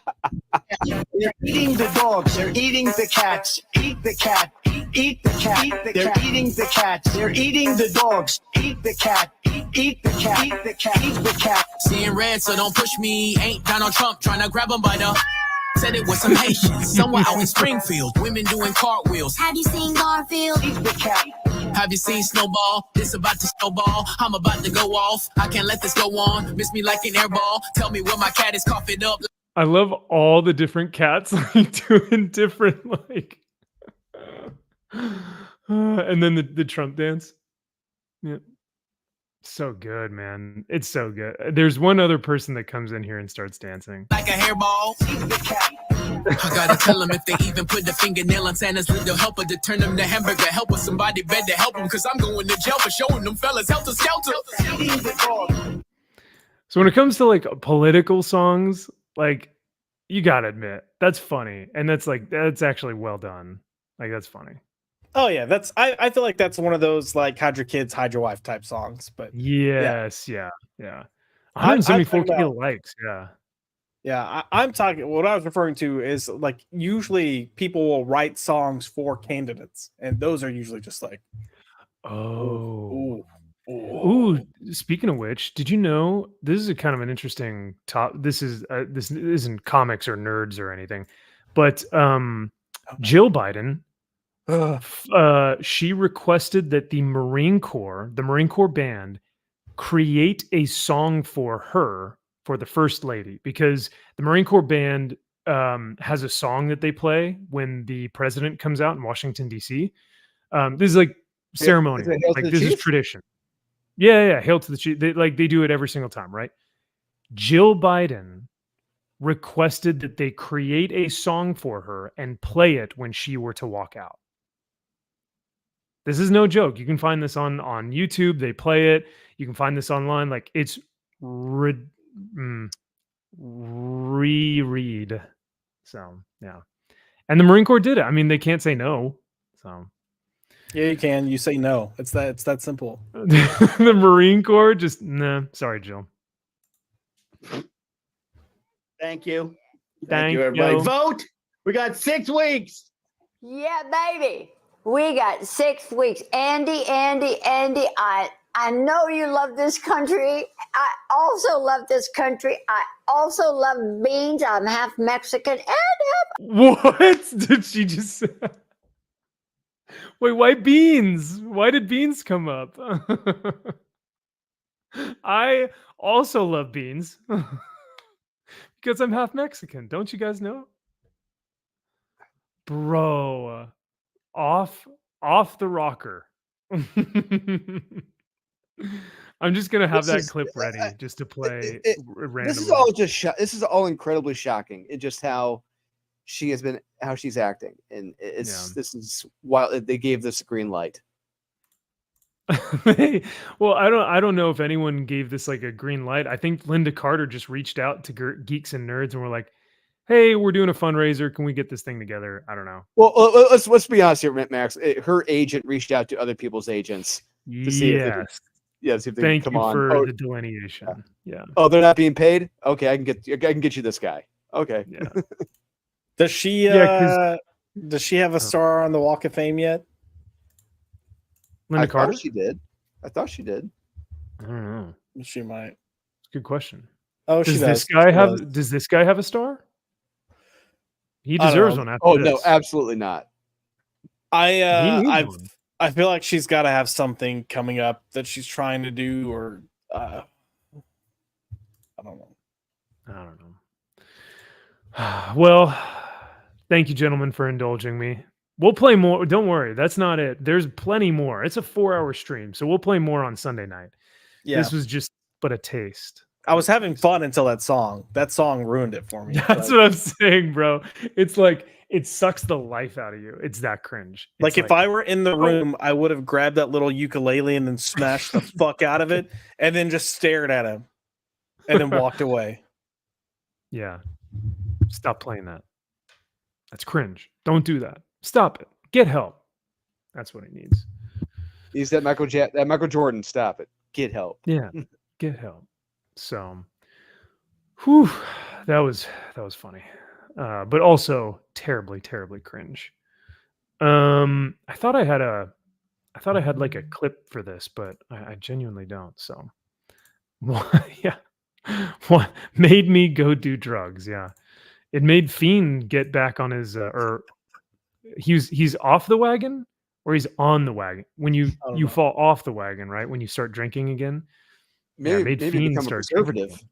drinking. I read Chris's comment when you pulled it up, and then in my mind I literally thought meth seems like a viable option, and just you know. Yeah.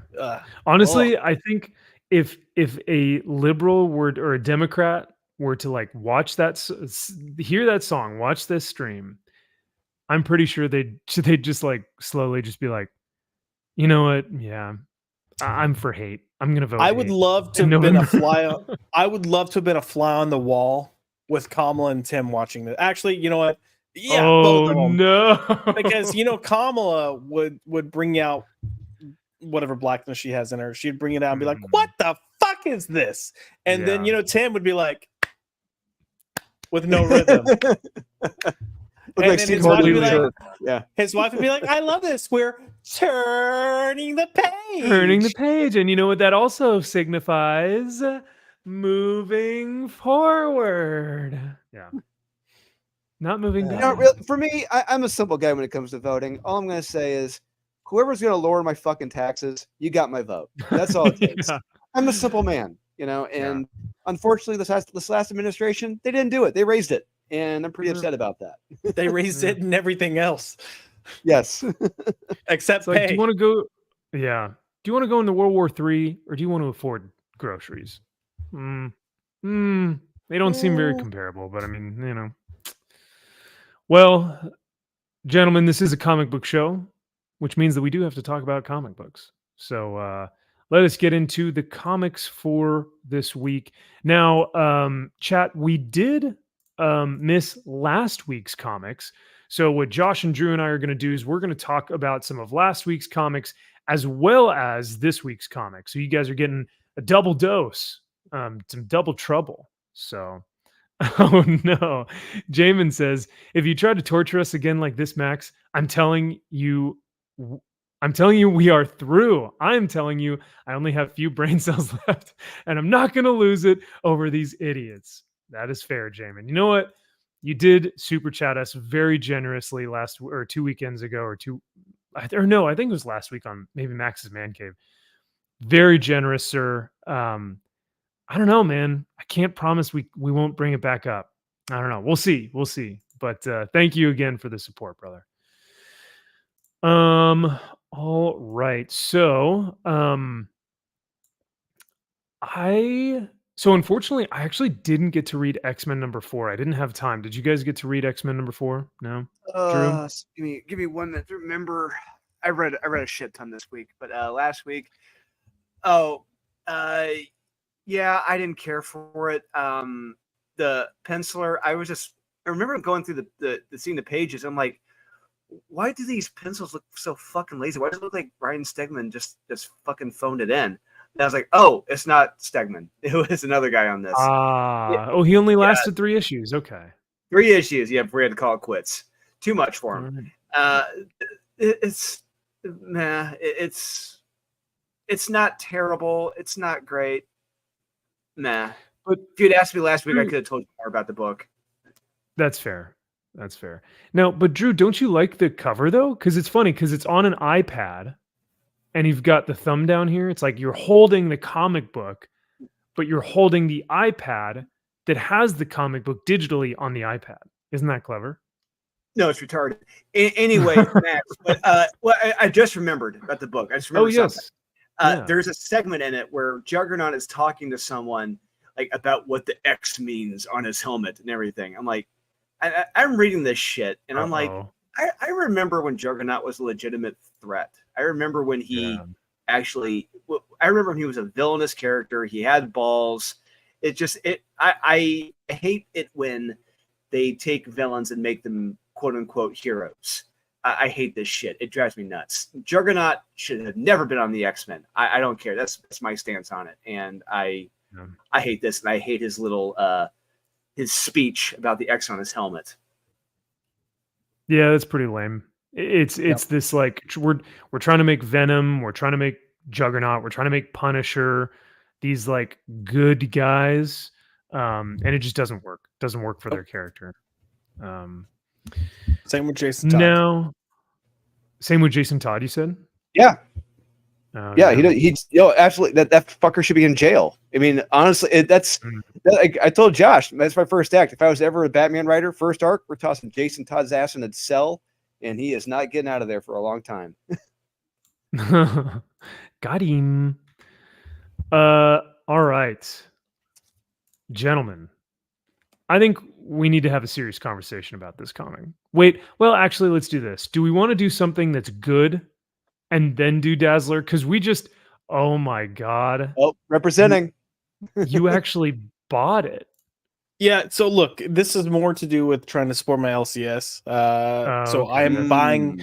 I'm buying pretty much every #1 that comes out. Also because the show, Top 5 Comics. Yeah. But I would much rather, if I'm gonna for sure read it, I'd much rather buy it to help them, support them. But dear God,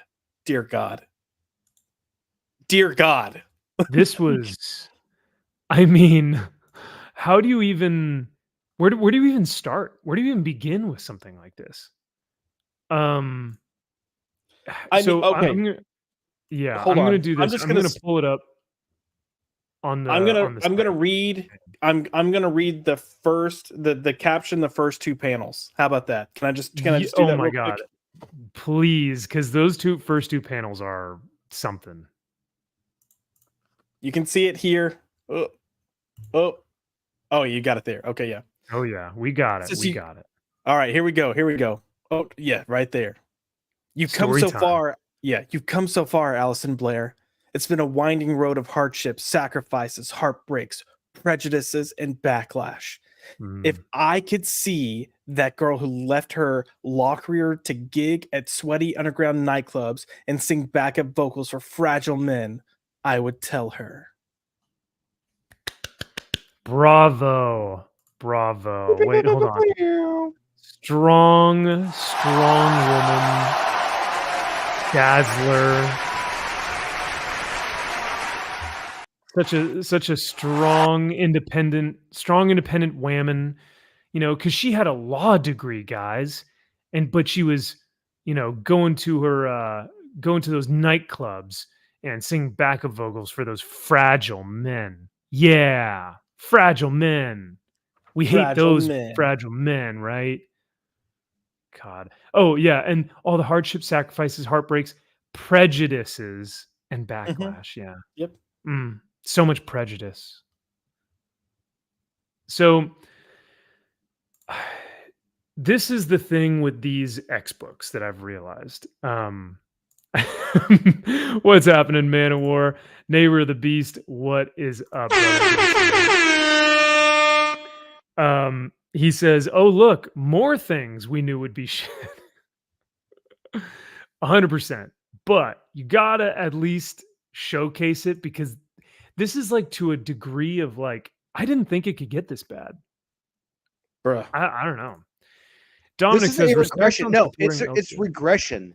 That's what it is. Oh, yeah. Everything Marvel across the board has just regressed like 8 years. It is insane.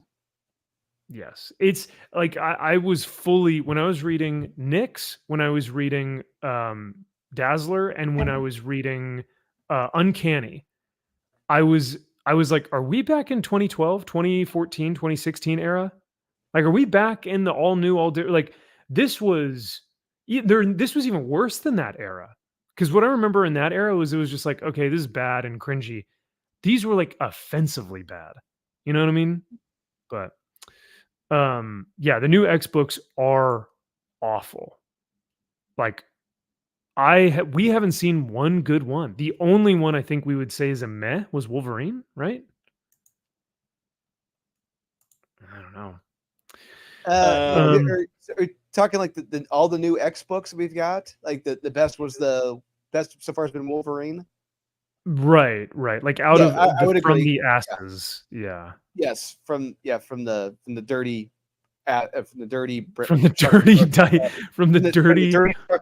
chocolate starfish asses. Yeah, Yes. this is Yes. from the chocolate starfish. Wolverine's at the top. Let's just wait though, because we saw the I mean, I don't want to say fall from grace, but we saw how quickly Uncanny X-Men went from issue 1 to issue 2, and even issue 1 wasn't great, but Dude, issue 2, because we're gonna talk about Uncanny tonight. It's like the Uncanny X-Men are not in this book. They're fully focused on the group of Zoomers now. Like, they're fully focused on Horse Girl and Asian emo kid. Like, they are done with Rogue, Gambit, Wolverine. Like, that group Just call it the New lasted for a Mutants. few panels. Yeah, just called the New Mutants. That's what it should have been.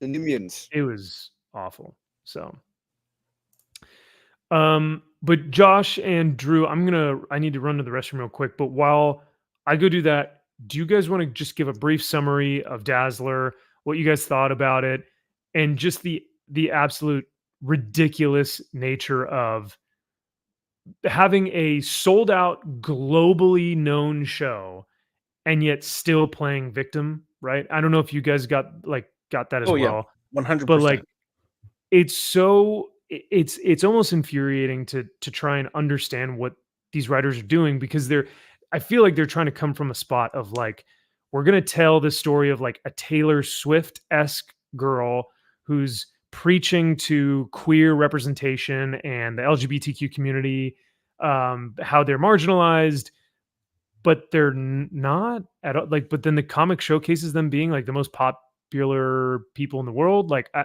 don't know. I'll let you guys take it from here for a little bit. But sorry, Josh, what were you gonna say? I was just gonna say, also pay attention to the colors of her caption bubbles. Yeah, I mean, yeah, it's So it's I just very see a little not, fuchsia, little fuchsia. it's not subtle at all. no, Really, your album's been #1 on the charts for 8 straight weeks. You deserve all the success.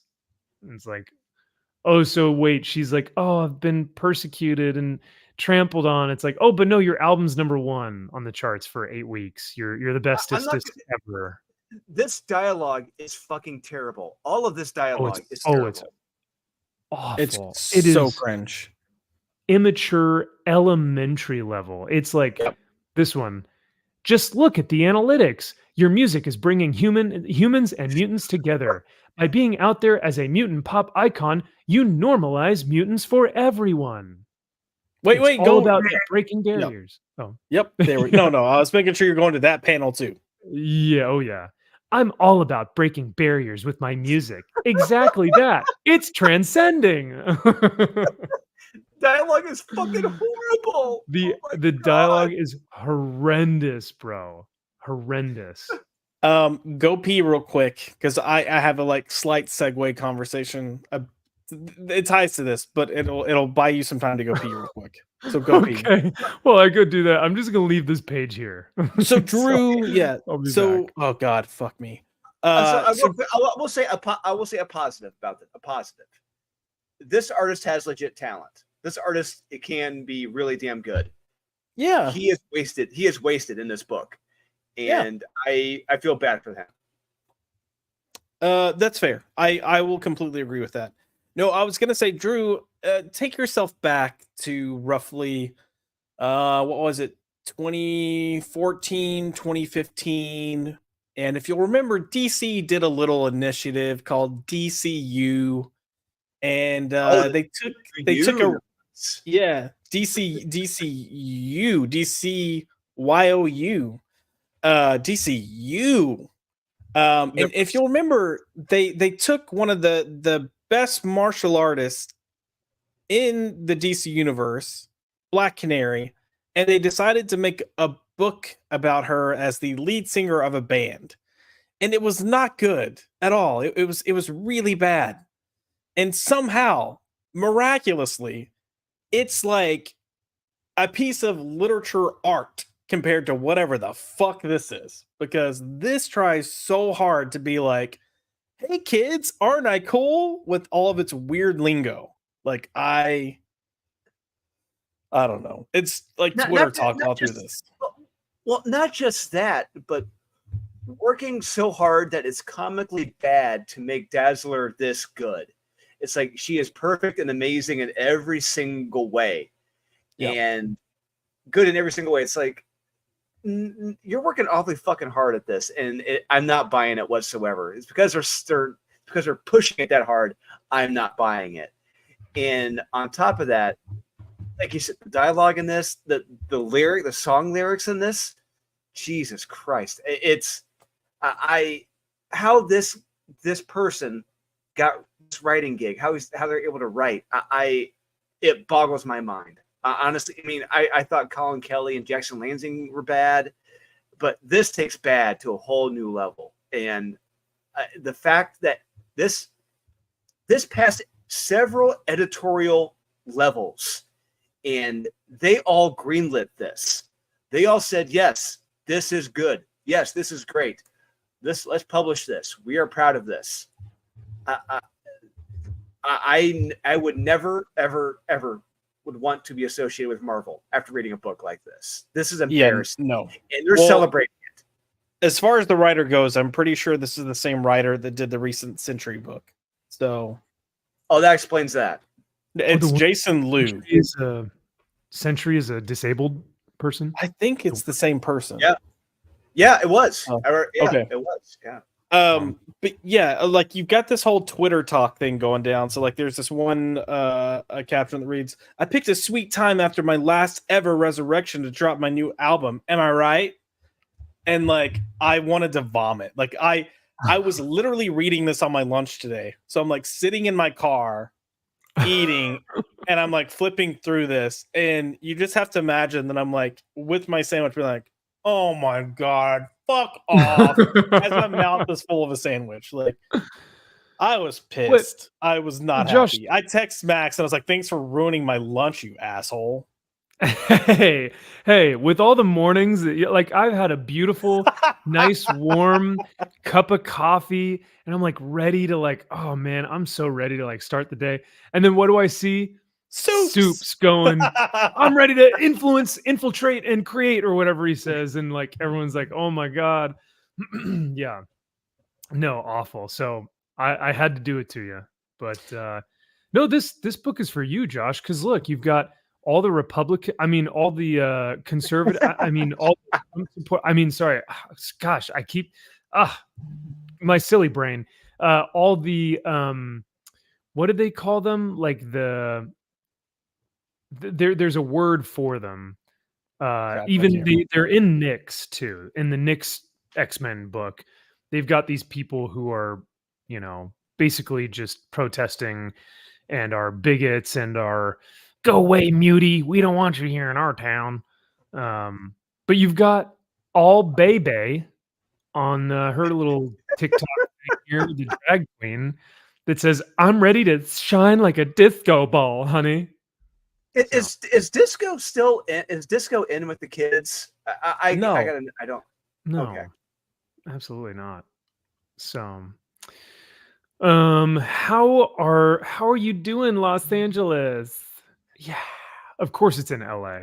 Of course it's in LA. Oh yeah, of course. Real quick before we get too far into this, before we get to this, whatever the I don't even want to call it a fight because it's just that cringe. Yeah. I would love to go sit down with Peter David and give him this book and just say, "Hey, Peter, will you read the first?" Josh, no. I'm going to say no because he does not need another heart attack. No. Peter, will you read the first 6 pages of this? Just because I want to see how many F-bombs he dropped when he's like, "What the did they do to these characters that I lovingly built up?" Oh, Barry, yeah. No. I would say I'm going to one-up you on that, Josh. Show us to Jim Shooter. I want to see what Jim Shooter has to say with this. Oh, that too. Oh my God. Don't do that to this poor man. He's already been through hell and back. Jim created Dazzler. Jim created her. I want to see what Jim would have to say. Yeah, JK brings up a good point. I wonder why young people aren't reading comics. I love this.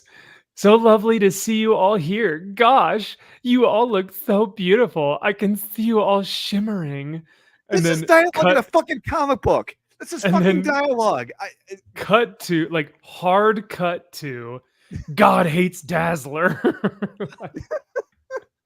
You can't make this up because it's still a cruel world out there. Not blessed, only cursed, says this one. Keep our city human. What is that guy's tattoo supposed to be? F-O. It just says "fuck out of here." That's what it means. No, I'm kidding. I don't know.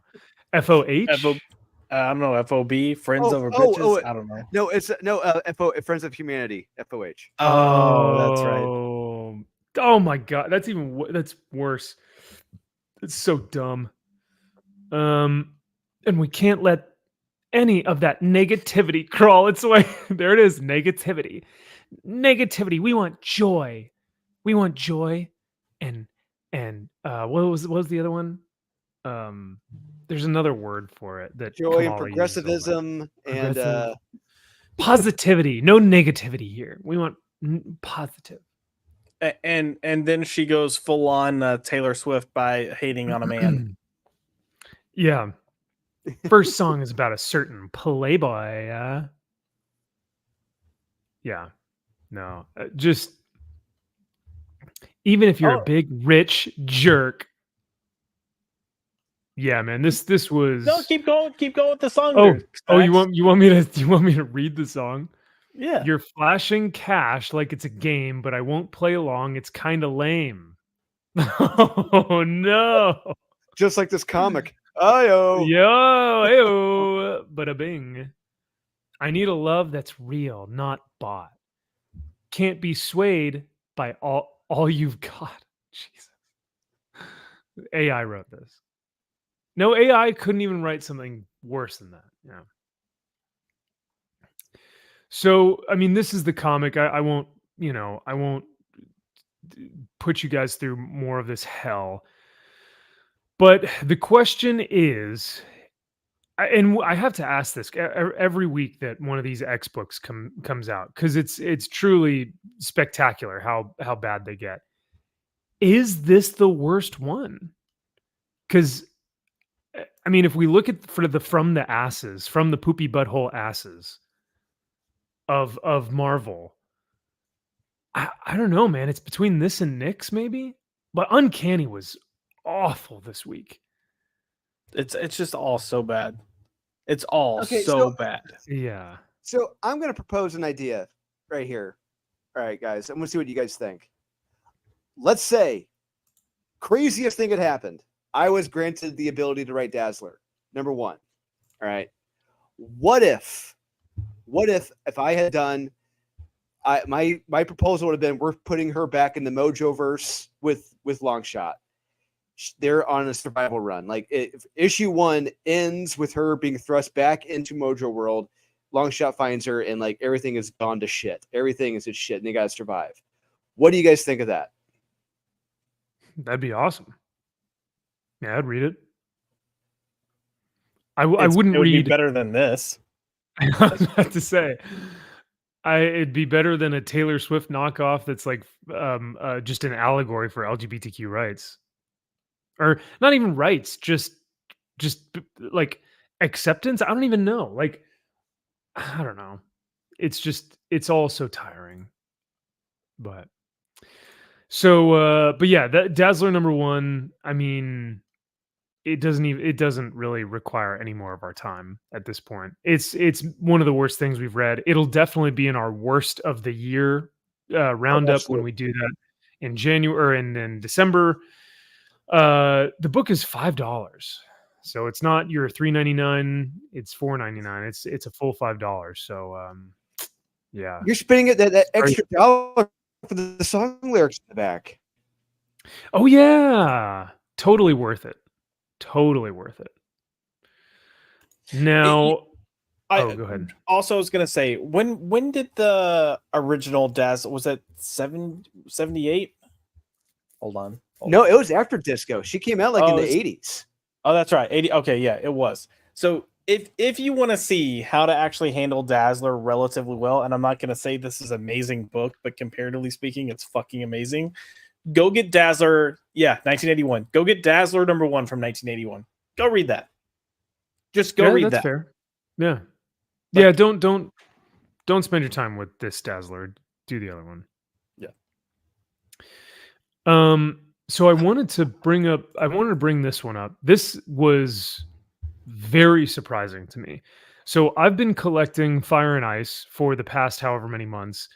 But Fire and Ice was initially released under the Frazetta verse. They were doing like something with Dynamite that was just like Frazetta characters. And I was like, hell yeah, I'm all in on that. And they basically take some of the paintings from Frazetta's world and life and they create characters from the paintings. So I was like, yeah, I'm on board. Let's do it. Unfortunately, Fire and Ice takes like 5 months per issue. Like it feel like, I don't know, Drew, did you get a chance to read this one or no? I did, and I completely forgot about issue 2 because it's been over a year. And, dude, it feels like it's been forever since the last one came out. Wasn't there some type of lawsuit or something though? Isn't that why it got delayed so much? I remember some creatives were talking about suing because their names weren't attributed to like the created by or the original story by. and Oh. yeah, so it sounds like that may have gotten settled out of court, maybe, hopefully. But issue 3 was okay. Oh. I wouldn't say Oh, sorry. Keep going, Drew. You're fine. no. I'll just say issue 3 was okay. It wasn't great. It wasn't bad. It was okay. It just yeah, great art. I'll say that. But yeah, it was okay. So, real quick, yeah, issue 2 came out, yeah, December 6th, 2023, bro. Yeah. My God. That's unacceptable, man. Like, and that's what's so frustrating is like I would absolutely give this book a recommend. Like I would pay, this is $4. You could pay the $4 and save $1 and read this as opposed to the Dazzler book that we just read. And I'm just going to show you guys the art of this and not getting into the story yet. But the art in this may be some of the best of the year. I was blown away by the amount of talent, of intricacy, just it felt like Frazetta plus like maybe a little bit of Roberto de la Torre, Yeah, maybe I a would little bit agree. of, right? Yeah. And it is fantastic. I was captivated by this art through and through, and it's like every page was just another splash page. Let me see if I can zoom in. Like you guys need to see this like full like this is spectacular. Spectacular work. Okay. Even these Okay. smaller Well, real quick, Max. I will say it looks incredibly clear here on the computer because the copy I bought, the physical copy I bought, it Mhm. looked like the images were blurred. It looked like there was like a problem with the printer. Everything No. looked hazy. So I'm reading it. I'm like, I'm praying to God the art was not like this. But yeah, looking at it now, it looks amazing as compared on the paper. Right? Like this is Frazetta through and through, man. Like this looks Yeah. beautiful. Hold on, let me get my copy real quick. Give me one sec. Because I want to see if my copy had the same issue. Had you been reading this, Josh, or no? No, I did not. So, I was trying to look up to see what it was because I was almost 90% certain there was some type of lawsuit going on, and that's why the book got delayed. But I can't find anything, man. So, I do know some creators complained I about not having. Oh, Oh, what? go ahead.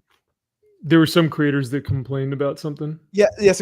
There are some creators who complained about not having their names at the created by block. I think Jerry Conway and maybe another guy complained not having their names on there.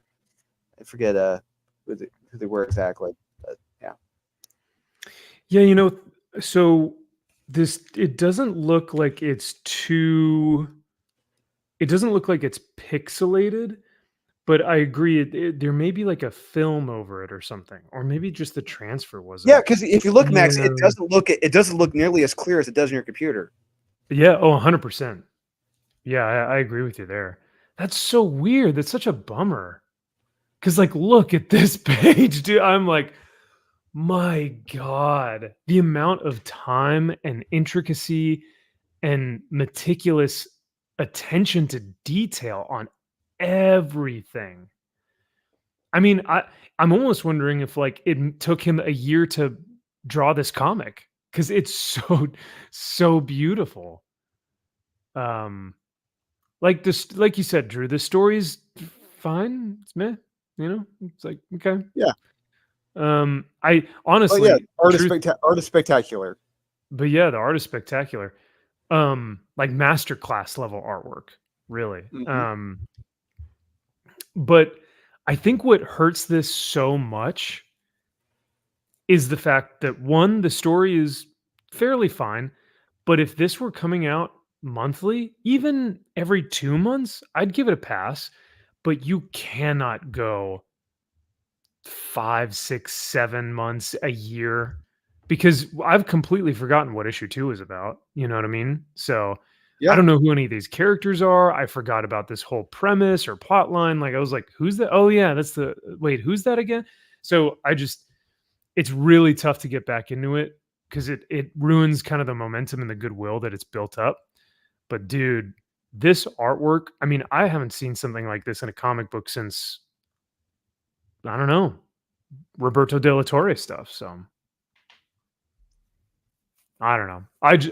I was really, really impressed with this. This was a runner up for my number one. It was fantastic. So just on art alone. But so that was Fire and Ice. Cajun, have a great night, brother. Thank you for being here, my man. What? The next one, didn't want to exit out of that. The next one I wanted to talk about.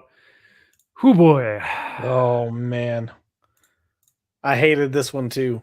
Hated it. This I didn't read it. Oh, well, you didn't miss Drew. anything. I saw Riley Russell's name. I didn't know. Yeah, so that's what I was gonna say. Look, I despise Riley Rossmo's art. Like, I think the only thing I've ever read that he's done that I found even remotely bearable to look at was that gosh, at the start of Rebirth, he did that Batman Monsters, Night of Monsters, Monster Men. I can't remember what it was. But that was okay because he didn't like lean into his Riley Rossmo isms with his art. But God, it makes me want to like pull my hair out. It's visually just unpleasing to my eyes. And I was still like, you know what? I'm gonna try to give this book a fair shot because it's Daniel Warren Johnson. I was like 2 pages in, and I was like, I fucking hate this book already. I couldn't stand the characters. I hated the characters. Oh, like the characters are the worst. She's not even a bitch. She's a C word. He's a total cuck. Like I was genuinely surprised at how bad it was written. It's bad.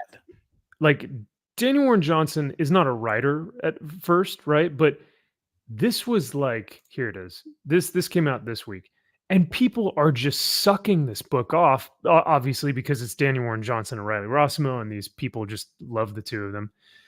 But I mean, not only was just the characters, they were just written poorly. The book is just like the premise of the book, I think is okay. I think it's interesting. But I think I hated the premise. Oh, you didn't like the premise? Okay, that's fair. Even at the end, I hated. I'll talk about the end in a second, but yeah, the individuals praising this, these are the people who can't look at things objectively. These are like the Tom King fans who can't look at things objectively. Yeah, they see their name attached to it. It's got to be great automatically, no matter what. Yep.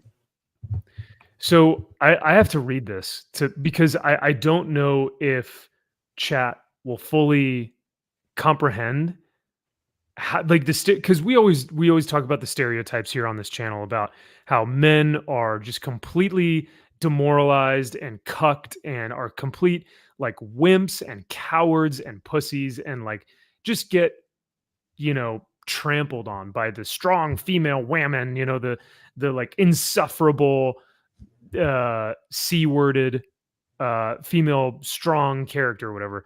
But see this you book next Tuesday. Yes, this takes it to a whole nother level. Yeah. So let me read this. The book opens pretty like abruptly, like you're in the world, you're like in the setting that they've put here. And surprisingly, the Riley Rossmo art is not the worst thing about this book. It's absolutely the abhorrent writing by Daniel Warren Johnson. 100%. I don't know, that arc gets really bad in certain areas. You'll have to show me where it kind of devolves, but like I didn't mind it. I was more taken back by like, oh my God, these characters are awful. They suck. Yeah. And I hate to say it, but I think this is Daniel Warren Johnson writing his relationship. Jesus Christ. Possibly. Like, because at the end of the book, um, he says like this story was very personal to him and Riley. And then he said that the concept of the book came from his daughter, who said they were out on like a walk one night, and the daughter was like, "Look, Dad, the moon is following us." And he's like, "That's kind of a cool title." So he took from his own experiences with his daughter to write this book. So I fully believe this is just an autobiography, and he just said, "Hey, Riley, do you want to draw this?" You know. So they collaborated on this thing together. This abysmal, wank fest, whatever. But so let me read the dialogue from the guy. Um, Maybe we could at least try it my way. And the woman says, Duncan, sometimes you have to tackle things head on. No going through, no going around through. Yeah, that's how you do it. And that's the right way. She is like just Jesus. absolutely And that's his wife. And, That's his wife. Yeah, but that's even tame compared to how it gets. Like, there's a point where he's literally like, or he says something, and she's like, "Why are you like?" She's basically saying like, "Why are you bitching? You won. We're doing it your way." Yeah. Like, Oh yeah. yeah. And then I'm there's just a like, part where he's like, well, maybe we don't have to kill. Maybe we don't have to use violence. Maybe we can use our words. And she literally says like, God damn it. Like she full on like has a full mental breakdown. And she's like, shut the F up. Do what I tell you. You're ruining everything. Like she has to kill every one of these enemies because he is too cowardly or too self-conscious. Like, and what we find out, the spoilers, which also doesn't the spoilers is that they're in like a virtual reality type of dream world. Yep. It's basically So- like a video game. I took this Correct, almost yeah. as an allegory for a video game. That's that's what I'm thinking as well, right? Yeah. Yeah, because the twist is that their daughter went into this virtual reality game type thing and then never woke up. She's still in there. And it's like for 6 months now. And they're like, she's been asleep for 6 months. But there's dialogue in here about we've been training for the past 6 months to get her. Like it's all so heavy-handed to me. And I'm like, I get that you're trying to make a statement here, but I don't think it's nearly as nuanced or as prophetic as you think it is. Like, no. So I'll read some more of this. He goes, please, let's not go there. Now's not the time. Brio, can you help me out here? No way. Keep me out of this husband and wife stuff.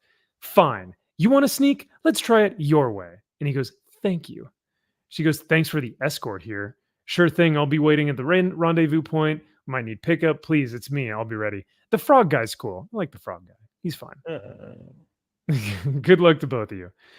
I don't mean to drag us down, but even with the stakes this high, violence isn't always the answer, babe.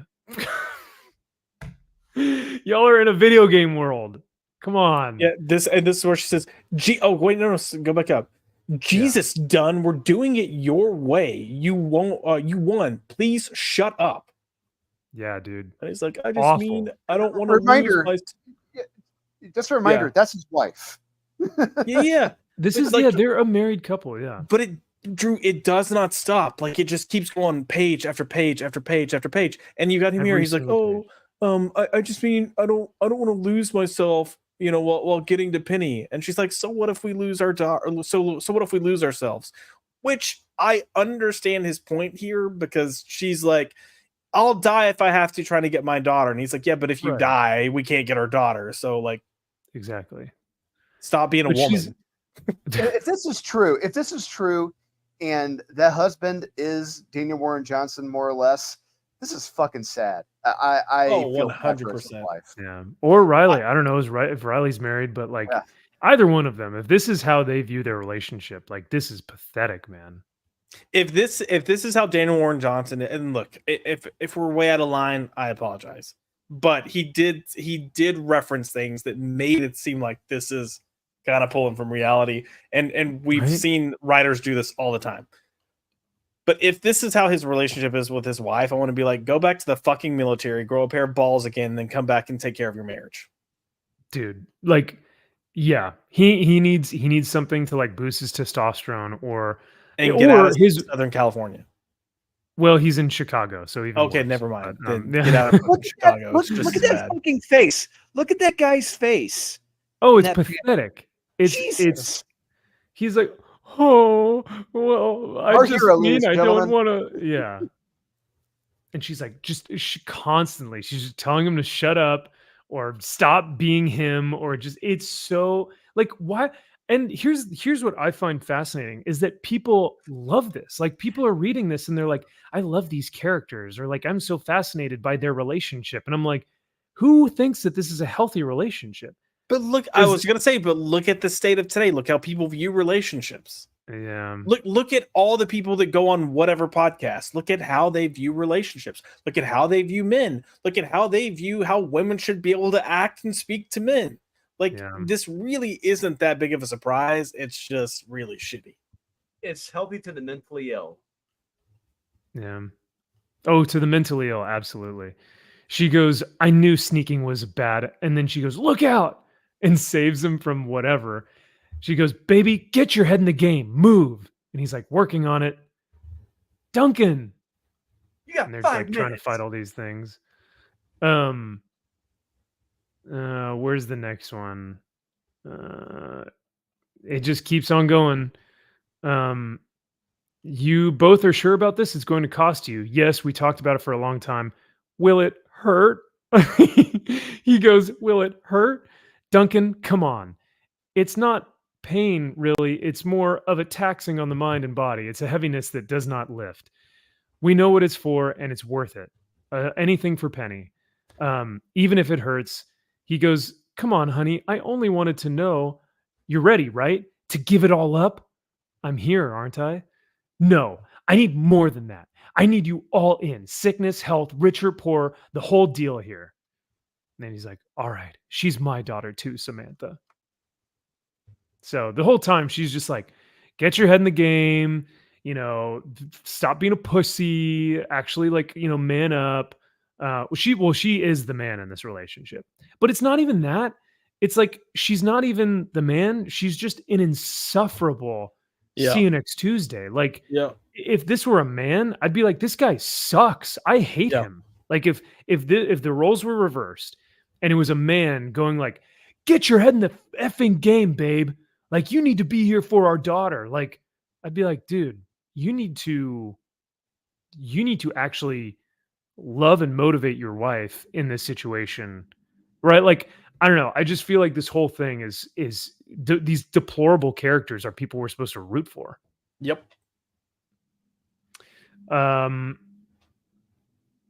What was the? It shows. It just shows the broad disconnect of what they see as healthy and good for a relationship as to what we see.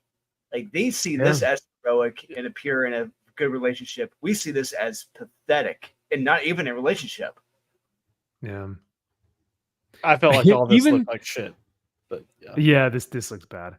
Even here, he's like, what do we do? Oh God, what do we do? Like every chance that every chance that they could emasculate this dude, they took it. They absolutely took it. Which is crazy because I don't know how Daniel Warren Johnson, I think it's the influence of Riley Rossimo. Because like Daniel can take or Dan DWJ, whatever you want to call him. He can take Transformers, he can take Beta Ray Bill, he can take what was the other one? Do a power bomb. He can take all these like great characters and make it like heavy metal, action-packed, fun, exciting, adventurous. This is just pathetic, man. This is loser mentality. Yep. So there's this like sneaky little snake over here. There's this like weirdo sneaky little snake. You just look at it. There's this weirdo little villain guy, and the husband gets him in a headlock, and he's got his knife right here. And I know Riley Rossimo art, you can't really tell what's going on. But the wife goes, take him out before he gives us away. And so the villain is like, they're here. The wife says, Duncan, do it. and the guy who's like, babe, can we not use violence anymore? We shouldn't be so mean to the evil video game people. This thing screeches out, notifies all the other villains, and she's like, God damn it, Duncan. This woman is the worst. I just realized something. I just had an epiphany. What if? How much do you want to bet in the issues to come? We're gonna find out that she's actually like fucking a guy on the side. Her husband is okay with it and enjoys watching it. Like, and she's talking to her daughter or son or whatever kid. It's okay. I can't. Mom loves him. Mom really enjoys spending time with him. Drew, this is Daniel Warren Johnson, not Donnie Cates. Okay. Oh yeah. Yeah. That's a good point. Touché. So I mean, they get out of this video game thing. He takes her home, gets her back into bed, and they wake up And from here's this the twist, simulation. Yeah. And so then you go bum bum bum. Put on a cup of coffee. I mean, she's built fine. But yeah, I mean, this is just such a pathetic relationship. Part of me wonders if this was some weird pitch that he may have had for Miracle Man and Big Barda. Yeah, maybe. Mr. Miracle. Oh yeah, Or sorry, Mr. Mr. Miracle. Sorry. JK, have a great night. Thanks for hanging out with us. Yeah, that could be potentially. Jack Frost, what's happening, brother? Oh, you missed the best part, man. You missed our Geeks and Nerds for Harris, brother. You got to go back and watch it. Yeah, you do. He says, "Sorry, I'm late."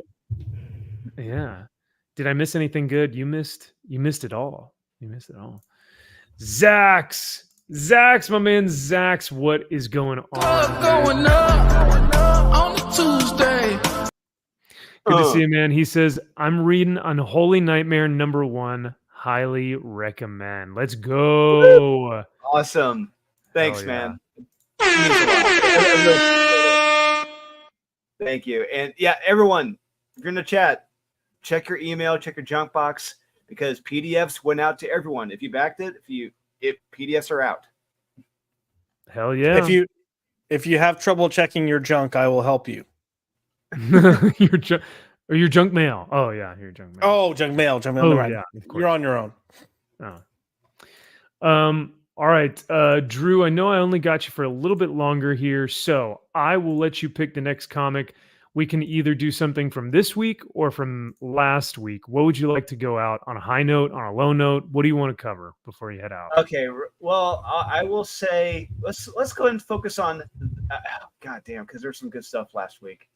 Let's start fresh with this week, and Okay. I will say let's start with Batman: The Long Halloween. I will say that was actually a legitimately good comic. I was reading that. Agreed. Wait, Batman: The Long Halloween, The Last Halloween. What is the full 1. title? Yeah, yeah. Not the zero issue. No, #1. Yeah, That's got to be closer to the top, Max. Like I was there about it to is. say, where there it is it? Oh, you just had it. Where? Lower, right It below is? Titans. Where? Next row down.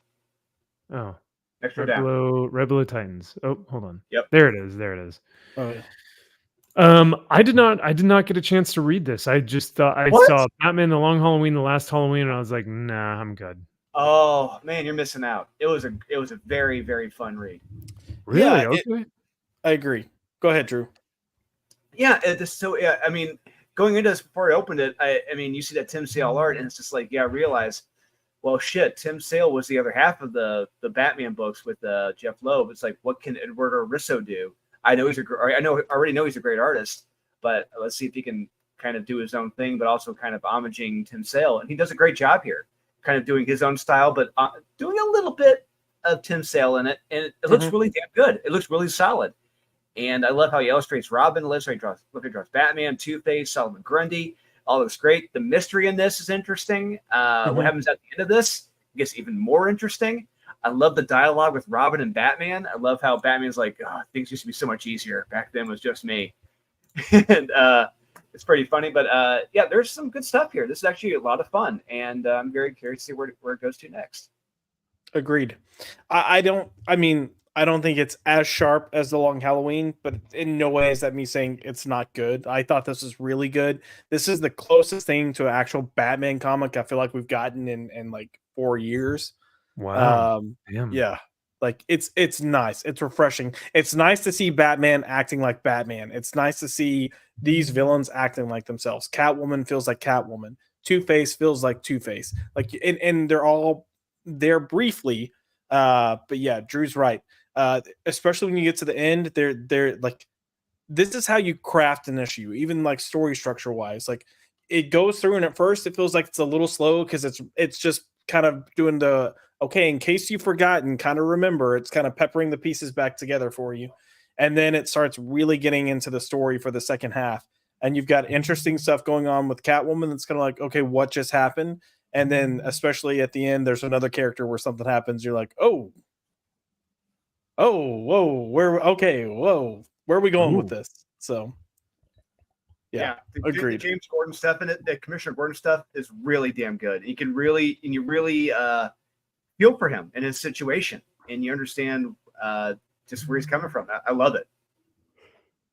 That's sick, man. Well, hey, I'm super glad to hear that this turned out to be good, because I was hesitant, because I was like, oh boy, here we go. Just, aping off another classic story, right? The Long Halloween. Now they're doing the last Halloween. It's like, no, but to hear that they're making this, the fact that you guys said that this feels like a Batman comic, and we haven't had one of those in a while. That's great, man. That's super good to hear. So that's awesome. Yeah. So definitely recommend then from you gentlemen. Recommend. Yeah. Recommend. Sweet. Drew, you got 4 minutes. Do you want to pick another one real quick? Yeah. Yeah. Let's see here. I'm looking at the rows. Can Nick, you scroll up real quick? Do you want to do Nyx or Uncanny X-Men, or do you want to do? You know what? Let's talk about Wolverine. Let's talk about Wolverine. Let's talk about Wolverine Revenge number 2 real quick. Or do you want to talk about Frank? Wait. Yes, Frankenstein. Let's talk about Frankenstein. Yes. Frankenstein. Yes, sir. Yes. That's what I thought he was going to pick. Yeah. I was like, no, this was good. He wants to talk about this one. Yeah. Once again, like I was talking with Josh about this. It's telling us a story that we know, but telling it from a different perspective and giving us different angles on that story. And in this one, it really more or less focuses on Fritz and his relationship with Frankenstein and the other scientist, as well as with the kid. Just his. And you really see Fritz is just this. I mean, he's an abused person. Like verbally, as well as probably mentally by everyone. And he's externalizing that, extrapolating that on the kid, taking it out on him from what he's getting. And you kind of see Fritz kind of gets what's coming to him in this book. If you've seen the movie, you know what happens to Fritz. And but yeah, this is so damn good, and I cannot recommend this enough. The art in this is fantastic. The dialogue, the pacing. This is just fun. This is a great Frankenstein comic. Everyone needs to check this out. Yes, we just recorded our top 5 comics of August Tuesday, and Wednesday. Sorry, and issue 1 of this came out in August, and Drew and I, Drew had it as his number 2. I had it as my number 1, and it.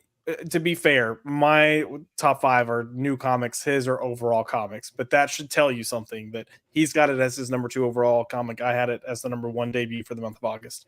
But I thought it was so good. And since Michael Walsh is doing the writing and the art, he lets the art tell the story for so many panels that there's so many panels where you won't have dialogue.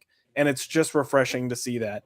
I was a little disjointed at the beginning of this one because I was trying to figure out time-wise where we were within the story with Fritz.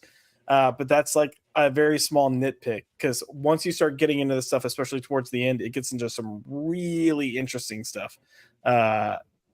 It's good. And this kid, like I can't wait to see what else they do with this kid. Absolutely. Yeah, legitimately. Yeah. As well, I mean, as well as if his relationship with the monster, is he going to try to talk to him like he's his dad? What's going to happen? I don't know. Well, hopefully we'll find out. Well, that's the thing about the art, Josh. You mentioned how the art kind of speaks for itself and the art tells the story here. And one of the things that I noticed, even in issue 1, that they do in issue 2 as well, is they really focus on the hands because you're seeing it from the boy's perspective, and the hands, he keeps seeing his father through his hands. You know what I mean? Like, because that was the thing that they replaced from his dad, and was the last thing I think he held. Right? Was that what it was? It was something like from the first issue where the boy was holding the father's hand. Yeah. So they, yeah.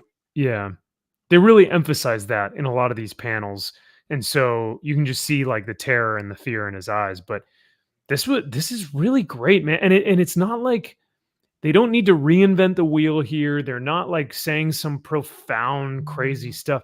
They're just doing a substantially better job than so many of these other comics right now. But sorry, go Yeah. ahead, Josh. No, I was gonna say this whole page. Like if you go back up just a little bit.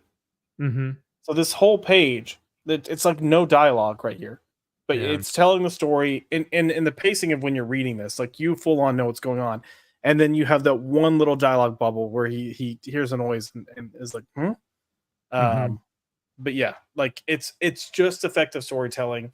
And I wish more writers would trust their artists. And I guess it's easier when you're trying to trust yourself. But this goes to show trust your artist sometimes. Like it's so effective.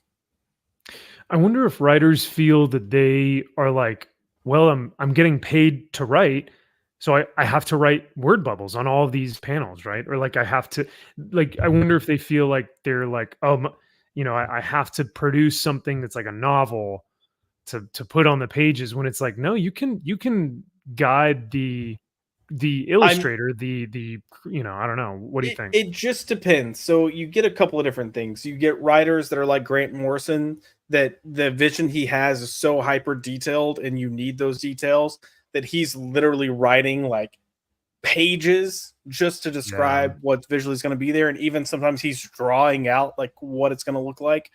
Then you have people like Tom King that's like, one word, and then or like it'll be like page 4, they fight, and that's all he puts is they fight, which Yeah. it's like, And he's okay, give us. putting, I mean, that at that point, that's not trusting your artist. That's just lazy. And I'm gonna segue to Drew real quick and talk about Silent Nights because I've read it. There's a lot of kick-ass action in that, and Drew choreographed the action, and it's not like it needs to be exactly this way in this panel at this moment. Like he's just like kind of giving the rundown of what's happening in the action. That to me is quality writing. But yeah, there's a happy medium. And plus, I know firsthand that there isn't going to be a whole lot of talking during a fucking fight. There may be one or period two that we're going to get some words out, but that's it. And that's what's going to happen. And I get most of the talking out at the very beginning, the very end. But you're going to enjoy the kick-ass action scene. Yeah. But yeah, to my point, you're also not doing like page 16, they fight. Page 17, they fight. No. Page 18, they fight. And Tom King legitimately does that. Like he'll literally write that in the scripts. They fight. No, it's like going as far back. I'll pull up my script for Catfight versus Naughty and Nice. You'll see how detailed I was in my scripts for the panels. For the just choreographing a 2-on-1 fight. That is not easy, especially when one of them can pull out weapons from her arms, just grow them out, and it's just it's fucking hard when it's the second thing you've ever written. But it helped me along the way, and I actually enjoy writing those scenes. I enjoy choreographing those scenes because they are a lot of fun. There is a melody to it, if you will. There is a melody to doing the choreography, and I've enjoyed trying to figure that out and doing it. It's a lot of it seems challenging. It's a lot of work, but I see it as fun. Nice, man. Well, I don't want to keep you if you need to head out. So I know it's that time. But have a great night, have a great day at work tomorrow, and we'll hopefully maybe see you on Sunday. Yeah, absolutely. Thanks, And guys. and we'll have to play more of the Kamala stream. So no, I'm kidding. Maybe. Oh, I'm God. not sure yet. We'll see. You're like, in that case, no, I'm out. Yeah. I'm out But- of here. All right, man. Well, have a great night. Take care. Thanks. See you later, guys. Later. All right, Joshy Poo. I'll let you decide on our next one. We do. Did you read here? Let me. I'll mention just a few. Did you read Ultra Mega? I did not. Okay. Did you read All Winter? The I've got it, but I haven't read this latest issue yet. But feel free to go ahead and talk about it because I'm loving this book. Okay. I will say here. I'm gonna. If Drew's, I don't know if Drew's still here or not, but I'm gonna remove him and boot him from the studio. But funny enough, so Drew on your live stream, Josh, when you asked him about the Dark Knights of Steel All Winter book, you said, "Hey, did you go over this with Max?" And he's like, Max didn't "No." like it, and I'm like, Max, are you sure? I thought he liked. Oh, this. that's what it was. Yeah, he was like, you asked him, you like, "Oh yeah, did Max like this too?" And he's like, "No, I don't think Max liked it." He was like, "Max didn't think there was enough action in it," or something like that.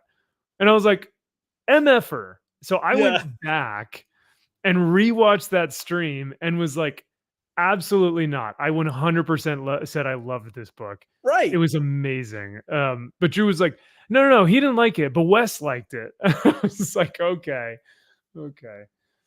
So that was pretty funny. I need to get that clip and catch him in the act. I'll show it to him. You should. But no, this was a ton of fun, man. This was excellent. But it's pretty gut wrenching at times, just to see what Slade goes through. But we're now left with Slade and the young boy, and because Alec, now Slade's because Slade's wife has now passed because of the fight that they had to endure. So now they are off to this distant land, and the boy continues to say, like, I have dreams from this thing that he calls the Green, I think it's called. And the Green is telling him we have to go to this specific place. And Slade just keeps saying, I'm not going to go. If you're telling me that your dreams are telling me that we have to go across, I think he said Draugr, basically zombie skeleton Vikings, the Everstorm, an unholy tempest, no man or sorcerer may pass. We have to go all through that. And even if we do reach the Old Kingdom, you have no idea what to do when we get there. And he says, I only know what the Green tells me. So he's like, yeah, I'm out of here. I'm done. But he can't help but be more of an individual who is going to fight for those who needs him. And he has a duty to this young boy. So this bridge breaks, and sure enough, instead of just letting the boy die, he goes after him and he tries to save him. So there he grabs him, saves him. But what he doesn't realize is who shows up next but old Bats. Old Bats. So I'll let you read the rest of the issue, Josh. I don't want to spoil it for you. But the action scene that ensues after this is great. It's a lot of fun. So I mean, you're not going to ruin it for me. So if you want to go into it, go into it. No, that's okay.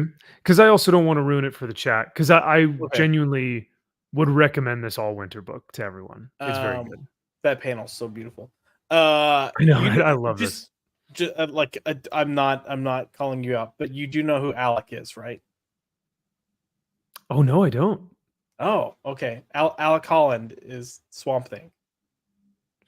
No. Yeah. Okay, that's cool. All right. Yeah. That makes more sense now. Okay. Because that's part of the reason I'm like, oh, okay, I want to see what they do with this. Yeah, that makes total sense now. That's sweet. Because I never understood where his powers were coming from or how he was able to manifest them. So that makes sense. I like it. I was never a big DC guy as much as I was Marvel. Yeah. So it's okay. I do not know. Sometime I do not know. Sometime I do not know. I do not know. Have they mentioned? I know they mentioned the green because Alec, but has anyone mentioned the red? No. Okay. I would have to go back and just to verify. I'm not sure. The last one I'll mention is Ultra Mega. This one's tough for me. This is an $8 book. $8. So I read Ultra Mega last year. Sorry, what's up? I was gonna say, wasn't this almost like a oversized issue? I feel like I remember seeing this in the shop and it was thick. It's like square bound. Yeah, almost. Okay, yeah. So, ooh, Jack Frost is coming in with an interesting comment. Yeah. What Oh, do you think about yes. this? But if I try explain, like the easiest way to just say he's roughly this character is just to say, hey, it's Swamp Thing. Yeah. I'm not gonna put on. Well, actually, no, Jack Frost is the one who's doing the actually. He's going. Is. Well, oh, actually, Josh. So, but yeah. So Ultra Mega. I read this with the boys like 2 years ago. Like this came out a while ago, or maybe even like 2021. This came out a while ago. And we loved it. Loved it. We were obsessed with it. Yeah, April 21st, 2021 was when issue number 1 dropped. So and the last one was issue number 4. Or sorry. Yeah, May 2021 was issue number 1. So now we're on to issue number 5. 3 years later, 2 years later. And I will be completely honest, I was lost. I didn't really enjoy the art as much as I did the previous issues. And I had to put this book down like halfway through because I was just like, I don't know what the hell is going on. Like it just felt like a fever dream. So I think I need to do my due diligence. I think I need to go back and reread these 4 so that I can understand maybe 5 a little bit better. But man, I was bummed, dude, because $8, 72 pages, and I'm like towards the middle, I was like, my eyes are getting really tired and heavy, and I was like, oh my god, man, I can't do this anymore. So that was unfortunate for Ultra Mega. I'm bummed, but like I said, maybe I'll try it again and I'll like it. But that first time through, I was like, ugh. So all right, but let's get to this week's books. So we got to talk about Uncanny X-Men real quick. Because this was, oh boy, this was something. So one of the things that I'm noticing with a lot of these X books is that they are trying to pander to a certain audience and a certain demographic. Is that what you're finding with these as well? 100%. Okay. What was your thoughts on Uncanny X? Or did you get a chance? You sent us the panel of Nightcrawler. Yeah, but I didn't know if you had gotten a chance to read it yet or not.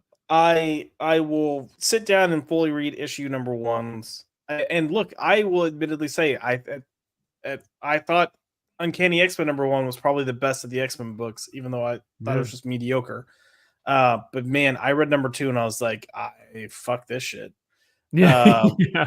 So I did not read this. I skimmed through it, but you have that one scene in this right here, right there. And you've got whoever this kid is going, give me the belt, furry. And he's like, I know you mean that to be insulting, but I actually like the furry community. You see, their parties are magnificent. No, absolutely not. The devout Catholic. Yeah. I can't. And it's frustrating because I thought she was actually going to handle Nightcrawler relatively well. And it's just not, clearly not. And people are going to be like, oh, it's 1 panel or 2 panels, get over it. No, the whole mentality around these books right now is that type of mentality. Like you're just getting, they're shoving it down our throats. From this to X-Men. Because remember in X-Men, you had the whole, like, I've got the 2 most powerful women, blah blah blah blah blah. Why would I Oh be yeah, nervous? from Like, Cyclops. Oh my yeah. god. You've got freaking Mark Russell over on X Factor doing his standard Mark Russell bullshit. You've got Nyx, which is just a steaming pile of shit from Oh start to my finish. god. You have exceptional X-Men with a tranny girl having a freak out and then acting like it's normal that she's Oh freaking yeah, out and that's attacking. right. Like it's like beating a dead horse at this point. Yeah. All of it is LGBTQ representation, LGBTQ rights, LGBT. Like it is just there's no allegory or subtlety or nuance. It is full on mutants are gay people. Mutants are trans people. Mutants are like anything mutant is gay or trans. And it's like, maybe if this were written in the early 90s, it might be effective, maybe. But hey, I don't know if you guys know, but we've had pretty much this. We haven't had any legal separation for quite a while now. Like, Yeah. I don't think, I think the last time, marriage was probably the last big thing. But there are points too where, like, in the past, where, like, if, like, for instance, if we were like a couple, right, and you got sick and you were in the hospital, like there were times where I couldn't actually go visit you because I wasn't your family. So Oh, we wow. could have been together for 20 years. So all that shit's in the past. Like, I get it. It existed. It happened. It's real. I Yeah. understand. But we haven't lived in that reality for like 20 plus years now. So why are we acting like, oh my God, this community is so just attacked and they have no rights and they can't like fuck off. Like, fuck off. We They are have more so rights than anyone right now. I Yeah. know right now we're like getting away with They're murder. Yeah, We're they're walking super around privileged. naked in public and they're like, so brave and beautiful. We're Yeah. fisting people on a sidewalk, so brave and beautiful. They Like, have fuck full off. months and parades and like it's company corporate outings that are specifically just for LGBTQ events. Like Yeah, we're going to the White House Yeah. and flashing our fake boobs that we got because we're Yeah, that's trannies. right. Yeah. Yeah. Despicable. No, no, oh, Deplorable. I think what you meant to say was brave. Oh, Josh. I sorry. think that was the Brave, bold, beautiful. yeah. Good job. Yes. X-Men, brave, Bravo. bold, beautiful. Furries, Mhm. brave, Brave, bold, beautiful. So brave, so bold. You know what? So I'm beautiful. gonna go push to whenever the X-Men needs to relaunch, in the next 3 months. I'm Oh, gonna yeah. push to relaunch it instead of From the Ashes. I'm gonna be X-Men, brave, bold, beautiful. Yeah, the 3 Bs. I like And it. my personal title is gonna be the Stunning X-Men. Yeah. Hey girl, Oh, hey. I love it Slay. already. I love it already. Don't give Marvel more ideas. Keep some for mean, yourselves. Yeah. We're gonna do a whole line. Stunning X-Men, Stunning Spider-Man. Oh Yeah. my god. Stunning Hercules. That's gonna be a team up book with no. Iceman.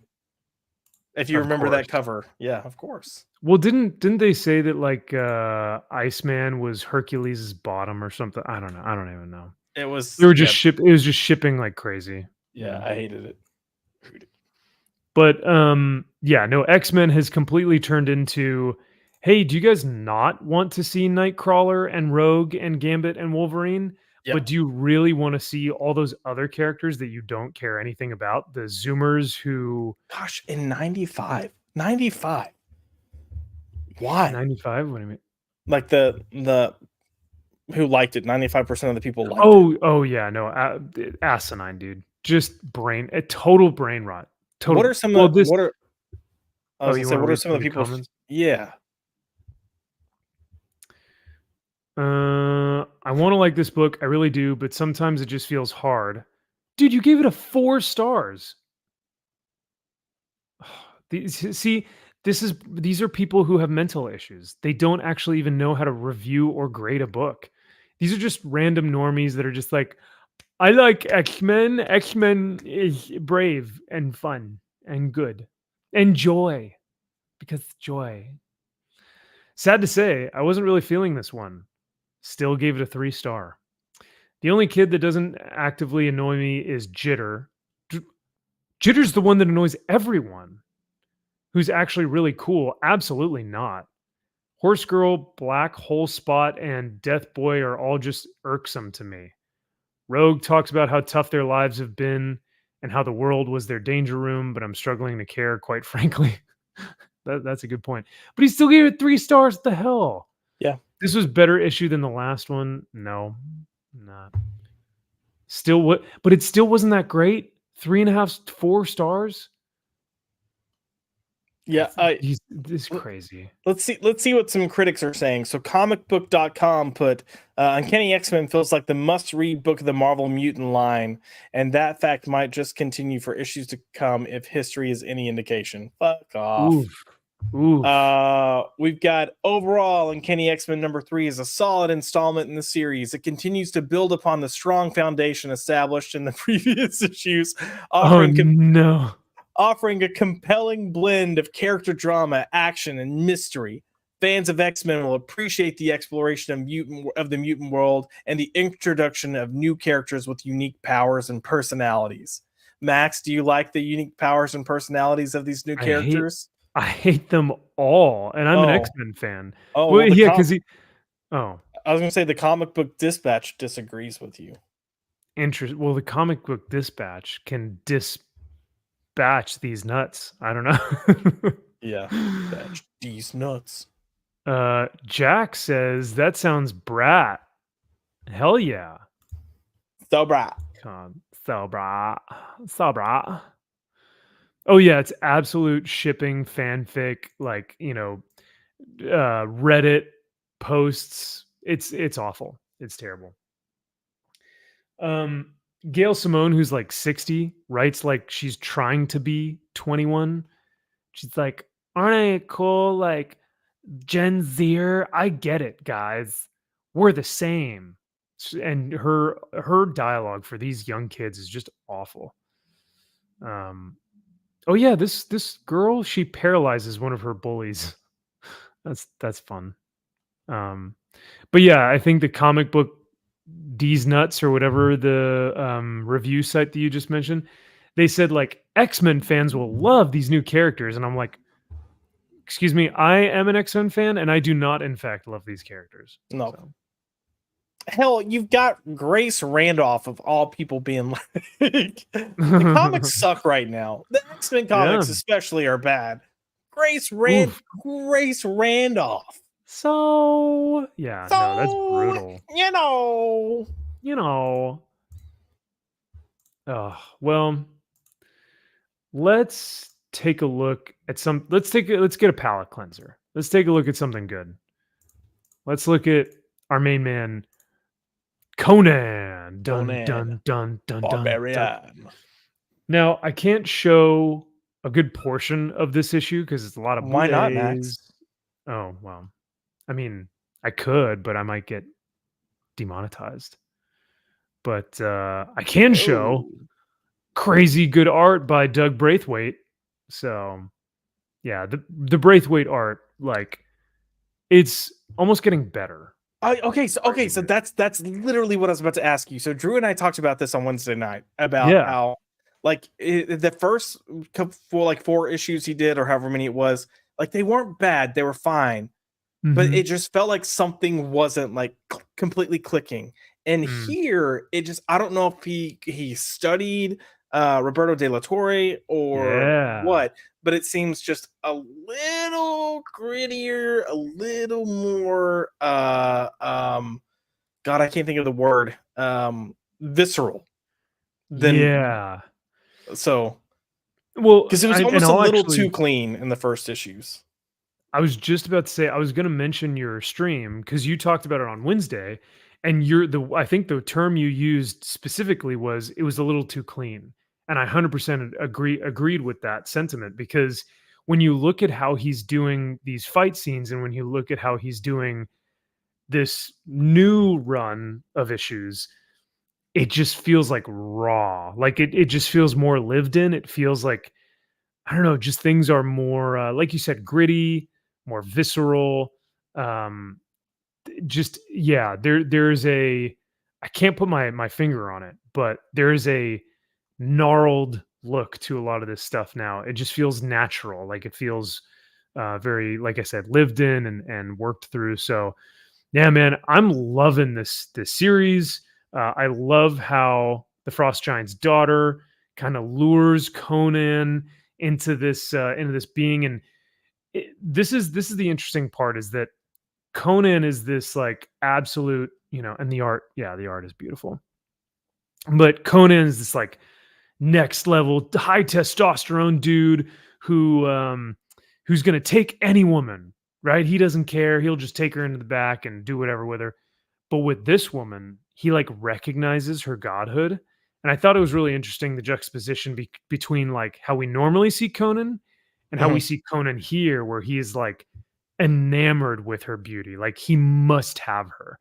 Like he chases after her for miles through the wilderness just to finally taste a piece of her flesh, and she's like kind of she's being a little bit of a temptress, she's being a little bit of succubus, but she's trying to say like, oh, if you want me, you'll chase after me, you'll follow me, I don't know, man. This was what a hoe. What a tease. Such a tease. But yeah, I really like this issue. What'd you think of this one? I think it's solid. I think what I was talking to Drew, which we were talking about the previous issue to this one, is it really feels like this universe is about to kind of just start expanding. I mean, we know it is, but you can also kind of feel it as well. But I thought this was just a solid read, and yeah, I mean, it's like it's nice to know that you've got a book that's going to be reliable. I don't have to worry about. I just know I know I'm going to enjoy this every time I pick up an issue. 100%. Yeah. So, because for a lot of these Marvel and DC books, it's like a toss up. Like the Lobo book that we're about to go over after this. Like the Lobo book, I opened and I was like, okay. Yeah, I didn't read that yet because I was like, this is gonna be worthless. Yeah, no, I 100% was just like this. I don't want to waste my time or money. But sure enough, it turned out great, So with the consistency level and the trust in Zub and the guys over at Titan, like it is so fun and so honestly really nice to have that comfort of being able to pick it up every month and be like, I know I'm going to get a good product out of this. So yeah. Not that I want to take Braithwaite away from Conan. I'd rather them do Conan, let it wrap up, and call it a day. But I would love to see like Mark Miller scoop up Braithwaite and use him for something. That would be cool. I'd be down for that.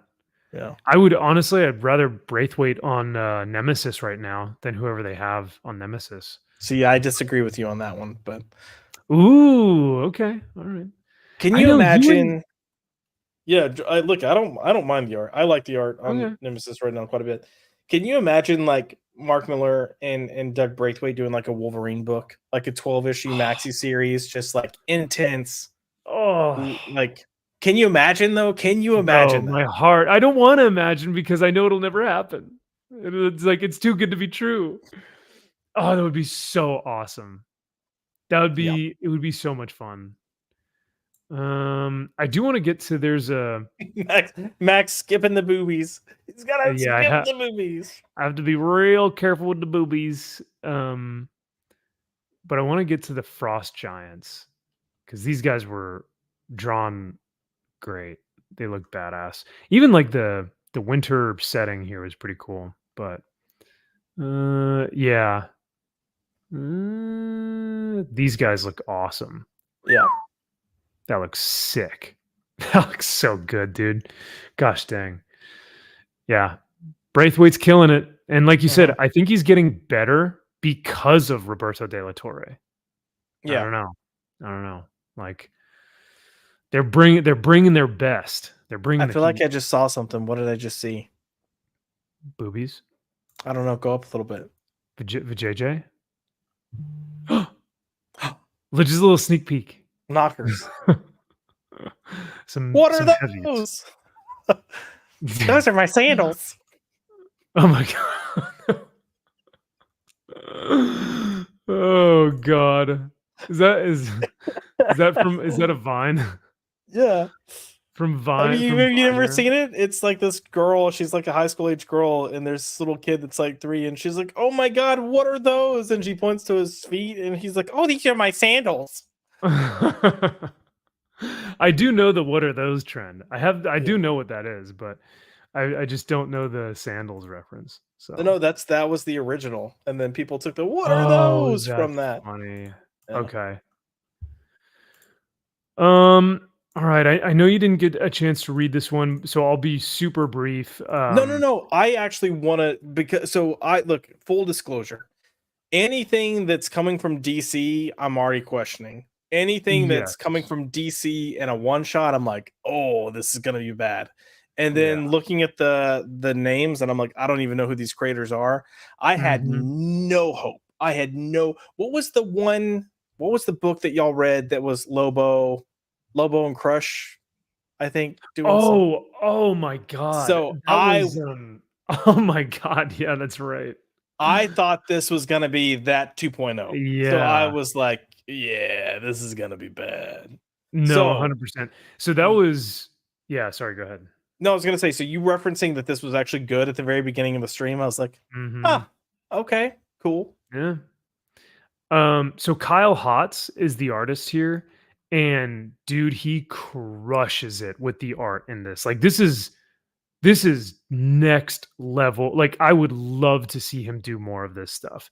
And a lot of his original artwork is up for sale on his website, but they're all like $4,000-5,000 because they're so detailed and intricate and so dynamic and impactful. Like everything feels like it has weight to it in all his imagery.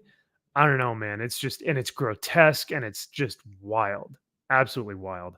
Um but yeah, the book you're talking about, chat, for those of you who don't know, we may have put this in our worst of the year last year. I forget. But it was something like the ghoul when the ghouls go out at night or ghouls just want to have fun or so it was I think that's what it was. Ghouls just want to have fun. Terrible, stupid, dumb title. But it was basically DC doing a Halloween haunted spooky comic. And one of the stories in there was that Lobo was getting dressed for a Halloween party, and Crush had to tell him whether or not the costume looked good or not. One of those was Aquaman, and so he went to the party as Aquaman. Get it? Because Jason Momoa. So it's like, that's funny. But the premise to this story, it says the story takes place at a very specific moment in time between the events of the Omega Men #3 and Superman #15 in 2024. Figure out when, and I'll slash someone tires for you. Canonical Ariana. This takes place on a planet where Lobo got knocked off his bike out in the middle of space and he fell to down to this planet. So he retells this story. He's drunk off his ass. He gets on his bike to ride to the next planet and he gets his stuff stolen from whoever, right? Some other biker. Who did you say did the art? Kyle Hotz. Hotz. Okay, he is channeling Kelly Jones like nobody's business. Dude, right? So much Kelly Jones here. Yeah, I see it for sure. And so our main man Lobo gets his bike stolen from him. He gets his clothes stolen from him. He gets thrust off into space. And as he's falling into this planet's atmosphere, like like as a fireball, he lands and he's angry as hell. And he just starts ripping people to shreds on this planet. So he just starts like taking people apart. And he's like, why the hell am I here? Like, how did I get my stuff stolen? So he kills nearly everybody. I was pisser mad. Oh, Yes, that's yeah. great. How mad were you? Pisser mad. I was pisser mad. So he goes, I went on a rampage killing everything I saw. I tore through this planet for months until I started to realize how primitive this stupid place is. He kills pretty much almost everyone. And then he leaves this little tiny group, this little town of whatever these things are. And he goes, I got to get off of here. The people are saying, believe me, we hate that you're here. We hate you. We don't want you to be here. We want you to leave. And they go, the last thing that was this bad was a meteor of dung hit like a meteor of like actual shit hit their planet. And he's like, and you Lobo are worse than that. He goes, yeah, but even that giant mass of murdering order was superior to you in every way. At least with it, we were able to salvage some possible values. We could use the remainder as fertilizer, while your only contribution is misery and inconvenience. Fetal's giz. I told you what would happen if you kept calling me that, woman. So he's just off his rocker and just trying to get off this planet. But dude, look at this art. Like the facial expressions of Lobo look so damn good. Like this, and the hair too, like all his musculature and the hair, like Yep. all these pages are just fantastic, man. Yeah, no, this looks really good. Oh, the one too. dialogue is actually really good too. I need to sit down and read this now. I was surprised about the dialogue. I'm surprised with the dialogue. I'm surprised at letting him say like piss or mad, because I felt like DC probably wouldn't have allowed that. But Right. I'm surprised they're letting him be as violent as he is. Like, oh, okay, you actually got the character right. Good for you. Yeah. Well, because the title of this is the cancellation special. So I was hoping that Lobo was going to do something so outrageous, so politically incorrect that they were going to cancel him. And then he has to come back from being canceled. That's what I was hoping. But I think what the actual story is he gets knocked off his bike. He lands on this planet. He's been gone for 6 years. And now when he gets back into bounty hunting, no one knows who he is. So he's been like canceled in that way, I guess. Yeah. Or he's just the cancellation special, meaning like he's so badass, like no one can cancel him. I don't know. But these little dudes end up finding him on the planet, and they ask him to create a bounty or to fill a bounty for them. They basically need to save this dude's little daughter, his princess, or his daughter who's a princess or something. And so they get Lobo to, and here's him killing the rest of those weird little things on the planet. Once again, art, just beautiful, visceral, kinetic, dynamic, detailed, fun, crazy, just everything. So,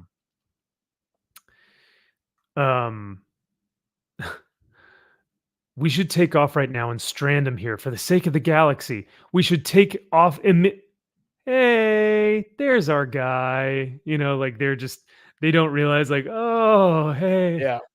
All right, let's hit the road. Kudos to the writing, because and look, I've talked about this with Aaron and Neil before Doomface, but trying to do comedy in a comic is so hard. Comedy's hard in general. So hard. Because so much of it relies on timing. So being able to write it in a way that a reader can read it and understand the timing is not easy. They're doing a really good job of that here. So I think they nailed a lot of this. Yeah. Dude, I am so surprised. I am so like, I cannot tell you how surprised I am. From DC, I read From this and I was like, DC. no, I'm not reading it. This isn't a DC book in 2024, right? I'm I do shocked. like this exchange. Shocked, I tell you. I do like this exchange too. He goes, we just intentionally let Lobo on our ship. We are idiots. Yes. Yes, you are. Now there is one joke that I don't know how well it hits. Okay. But I'll let you decide. They basically want to save the daughter from this. Oh my God, look at this panel, dude. These are so damn good. This guy, they want to save the daughter from this like ruling being. They call him Murder Crotch Slaughterface. And he is a cruel, vicious, ignorant man. He lives on a war planet whose citizens hang on his every brutish word and blindly support his every barbaric desire. There's no ransom. He has no need for desire, nor desire for money. There, here's the weird thing. There's a little bit of like, did they make this guy Trump? Are they trying to make this guy Trump? But I don't know. But this was the joke that I was like, I think it's kind of funny. Let's see if other people think it's funny. So these little things on the shoulders of the aliens, they go like, "Oh, excellent. Let's do this, let's go save the girl." And Lobo goes, "What the frag are those little meatballs on your shoulders?" And they say, "Meep." And he goes, "These are our puffballs, friendly companion toys. Our people, the Veltrusians, have some renown in the universe for making these playful and supportive companions for." And Lobo just says, "Gimme! You heard the man, Norbert. Get him one." And he says, "I'm naming him my dick." And he goes, "Yes, that's very charming." And he goes, "What, you don't like my dick?" He goes, No, I like it. I like it. He goes, "Haha, I get it." And it's a running joke throughout the whole rest of the comic. Like there's another instance where he gets to this biker bar and he goes, "Well, I'm fighting everyone. I need you to hold my dick." And the guy's like, "Oh, okay." And he holds it and he goes, "You hold my dick with 2 hands." Oh, okay. See, I love it. I think that's great. Yeah. So it's like, Yeah, okay, look, this is funny and stupid and like whatever. is it low hanging fruit? Yeah, it is. But it's it's Lobo. You're not going to get highbrow comedy from Lobo, and that is very Correct. much a Lobo type of thing. So I'm down. I think that's great. But they end up finding the bike at this biker bar, and he like stumbles in and he's like, or he bursts in and he's like, "Whoever stole my bike, get the F out. I'm gonna fight you to the end. Like I'm gonna, rip you apart. I'm gonna make you into like pieces. I'm gonna make you bleed so hard your juices are gonna like blah blah." And this guy's like, "You weren't the toughest one anymore, right? You've been dead, quote unquote. You've been canceled or gone for like 6 years now.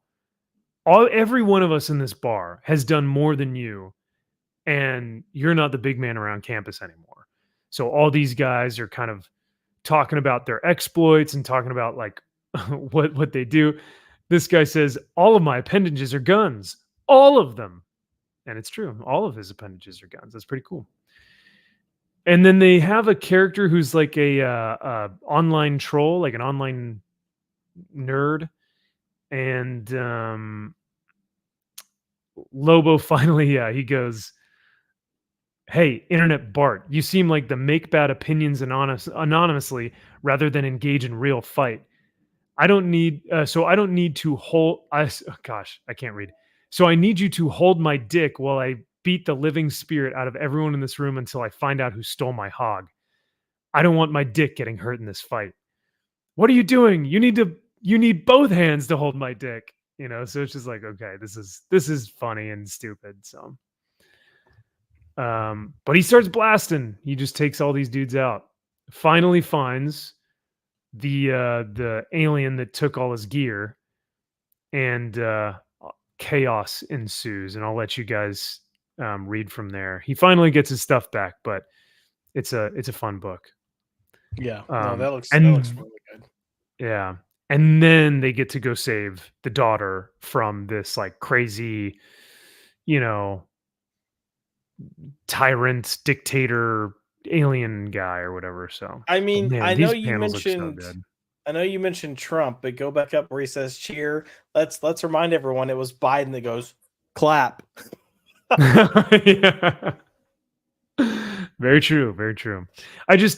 He's got the blonde wig, and then he says something like, this guy says, "You see, these impoverished people have fled into my country." And he goes, "Poors? We despise poors. Give him whatever he wants." So like these people are trying to, I don't know, gain something from this dictator, and he's like throwing nuclear bombs on them. I So I'm scroll like, back down just a second right there. Oh no, go back down. Oh, sorry. Down. Oh, this way? Yeah. Yes, that would be down. I love how my dick went from being like blobby and cute to like totally loboed Yeah. out. Yeah. That's actually a really good point. And that's the little things about his artwork that are just like, man, this looks great.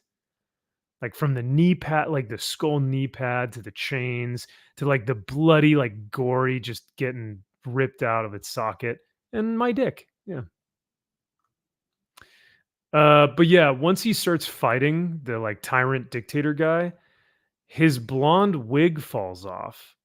Because I just thought it was like his hair, but then when he starts fighting, he doesn't have it anymore. So I'm like, wait, why did you give him a blonde wig? Yeah. So that's what I was just like, I don't know. Do I think too much Look, into this, or do I like? I I don't mean, know. I think at that point it's very clear that they're trying to make a Trump analogy here. However, I'll let them have it because everything else in this book is so anti what you'd typically see from people hating on Right? Trump that Yeah. I'm like, all right, all right, all right. All is fair in love and war. So I'll allow it. I'll allow it, yeah, as Drew says. Yeah. But God, these panels are just something else, man. This stuff looks so good. yeah, good use of color. Like honestly, man, this is such a good mix of like Sienkiewicz and Yeah. Kelly Jones. Like you can Kelly tell he's Jones. pulling a lot of inspiration from both. Yeah. But he's making it like almost more cartoonish, but like more I don't know, like there's a lot more movement maybe. I don't know. Like this panel is just stunning, dude. Uh, I was so impressed with this book.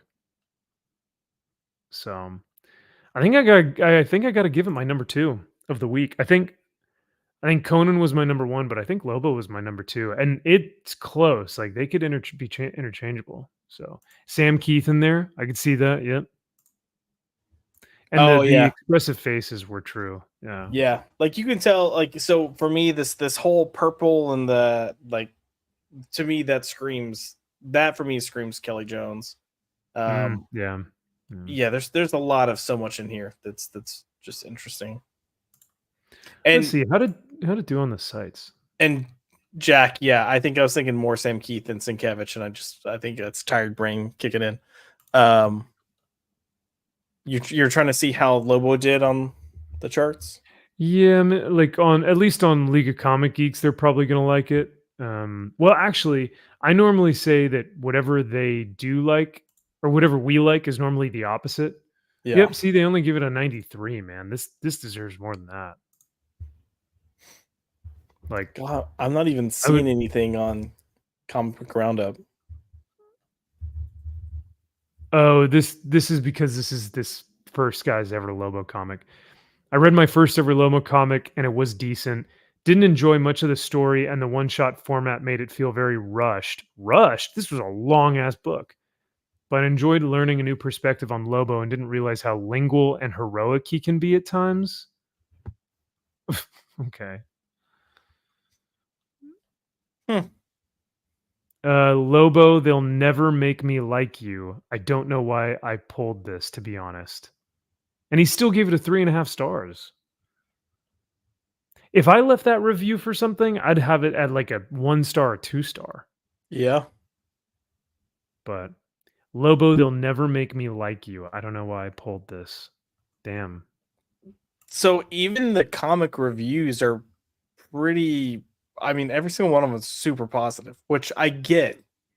Yeah, They always yeah. do, but I thought they would have hated like so. Adventures in Poor Taste gave this a 9 out of 10, and they are usually so Wow. like pro the shit that we don't like and anti this Right? type of Yeah. stuff. Yeah, but they said Lobo cancellation special is a hell of a lot of fun. It's steeped in violent action, tons of attitude, and some of the best art you'll see all year. This is pure Yeah. action, gore, and attitude, though light on character. Maybe that's because Lobo was never very deep anyway. Just have fun. All right, yeah, I mean, yeah. I had a ton of fun, man. It's super fun. So, um, I did read Feral. I know this was not out on the sites, but I did pick this up. I did get a chance to read it. Not my favorite issue. Issue 5 is still by far the best issue to date. It is so damn good. But Was it it's, you not know, your Feral 6 was it not what's your up? favorite issue because of your love of cats, or was it not your favorite issue because of the story? Uh, it was not my favorite issue because it was, I think it was because of the story. The Feral issue number 6 is a purely told through the, lens of Patch, Yeah, and I read it in, like, 5 minutes. Like, yeah, you just breeze through it, and so I was just right. like, you got to read it too? No, but I Oh, know it. alright. I didn't get a chance to fully read it, but I skimmed it. There's a few things that I skimmed just to have some awareness of. Yeah, for sure, and you can skim through that Feral book and be like, "Oh, okay, this is Patch's story. Okay, I Yeah. get it." Um, what did we I didn't get to read the Red Band edition, but what did you think about Wolverine Revenge? And we'll kinda end it there because I think that's all we have left. I mean, Um, this is another one I did not read. I no read the worries. first one. I was like, eh. Yeah. I don't know. I don't. It's Jason Aaron. Is it Jason Aaron or Hickman? Hickman and Hickman. Capullo. Yeah. I don't know. Like for me, I'm not. They did some weird shit with that first one. Yeah, man. That first one really was Look, weird. Like, I when just had yeah. when Chris Claremont is delivering the best Wolverine book, which I mean, I know people are like, "Oh, Oh, Claremont's great." Yeah, he is, but he's definitely been like out. He's out of his prime for sure. yeah. But this stuff just hasn't felt like Wolverine. I don't know. Nah. What were your? I mean, what did you think about this issue? Do you feel like it redeemed itself? Did it pick things up after the Mm, first issue, or no, I agree with you, man. The fact that we've got like 16 different Wolverine books, the Chris Claremont one, the deep cut, that one's the best one out of all of them. Yep, It's like, and not by like a little bit. It's like a a lot. clear, distinctive winner of why it's so much better than all the other ones. Yep. Like the cover, the interior art, the story, like everything slaps with this one, as opposed to like the Capullo one is just kind of like it's fine. There's just stuff where I'm just like, okay, I don't know why we did that, or um it's not Capullo's best work, but I mean it's still good. But Hickman, I don't know. It's just I also don't really love the premise. Yeah, that's my thing. Like, I Yeah, don't care for the premise. Like, there's stuff in there that's fine. Like, it's a yeah. competent story, but the premise for me is just like, Because you you know. read that first one, and like, did you notice also like on the faces, like they were smiling during times, and you're like, Yeah. why are you smiling right now? Like, it Like, just it felt well, weird. I Drew and I had talked about this at one point, but it just feels like they're phoning it in. It feels Yeah, like Capullo is really phoning it in because yeah, he's so talented, and if he wanted to, he could really deliver some great stuff. But it seems like it's like paint by numbers. Like, let me just do yeah. this, and here we go. Um, Feels kind of uninspired, lazy, and maybe corporate.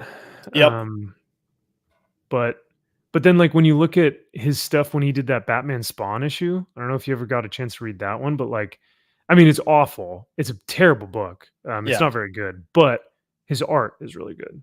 So yeah. Um, I was gonna say I read one other. Well, actually, I read two other books from oh, this week. okay. Both disappointed me. So one was Oh Lilith, no. because I thought Lilith was going to be a fun like horror Um, romp, but they decided to go the like, let's make this visually cutesy, and eh. I wasn't a fan. And then the one that I was really let down by was Knights versus Samurai. Oh yeah, you did Did pick you that read up, that, eh? All right. I did. Man, bruh? it It was was just rough. it was not good. Like It was the like script was subpar to mediocre at best, and it's written by David Desmalchian, who's he's the actor that's in he played Polka Dot Man in Suicide Squad. yeah. Which sometimes actors can come in and they write good stuff, sometimes they don't. This is definitely in the don't category, but the art was atrocious. It was Art was it so was like, bad. ooh, I was like, brother, brother. Here, I'll pull it up because it's you Yeah, got to see it. Yeah. you really do have to see it. And at first I was like, okay, maybe I was like, maybe this is just like the artist's like style. Like maybe he's just more stylized. But no, as the book continued to go on, I was like, no, he's bad. yeah, He's he's just just not consistent with his art. Yeah. Because So like this is the opening page. And I'm going like, okay, like it looks like an indie book, like a Kickstarter, like a crowdfunded book, right? yep.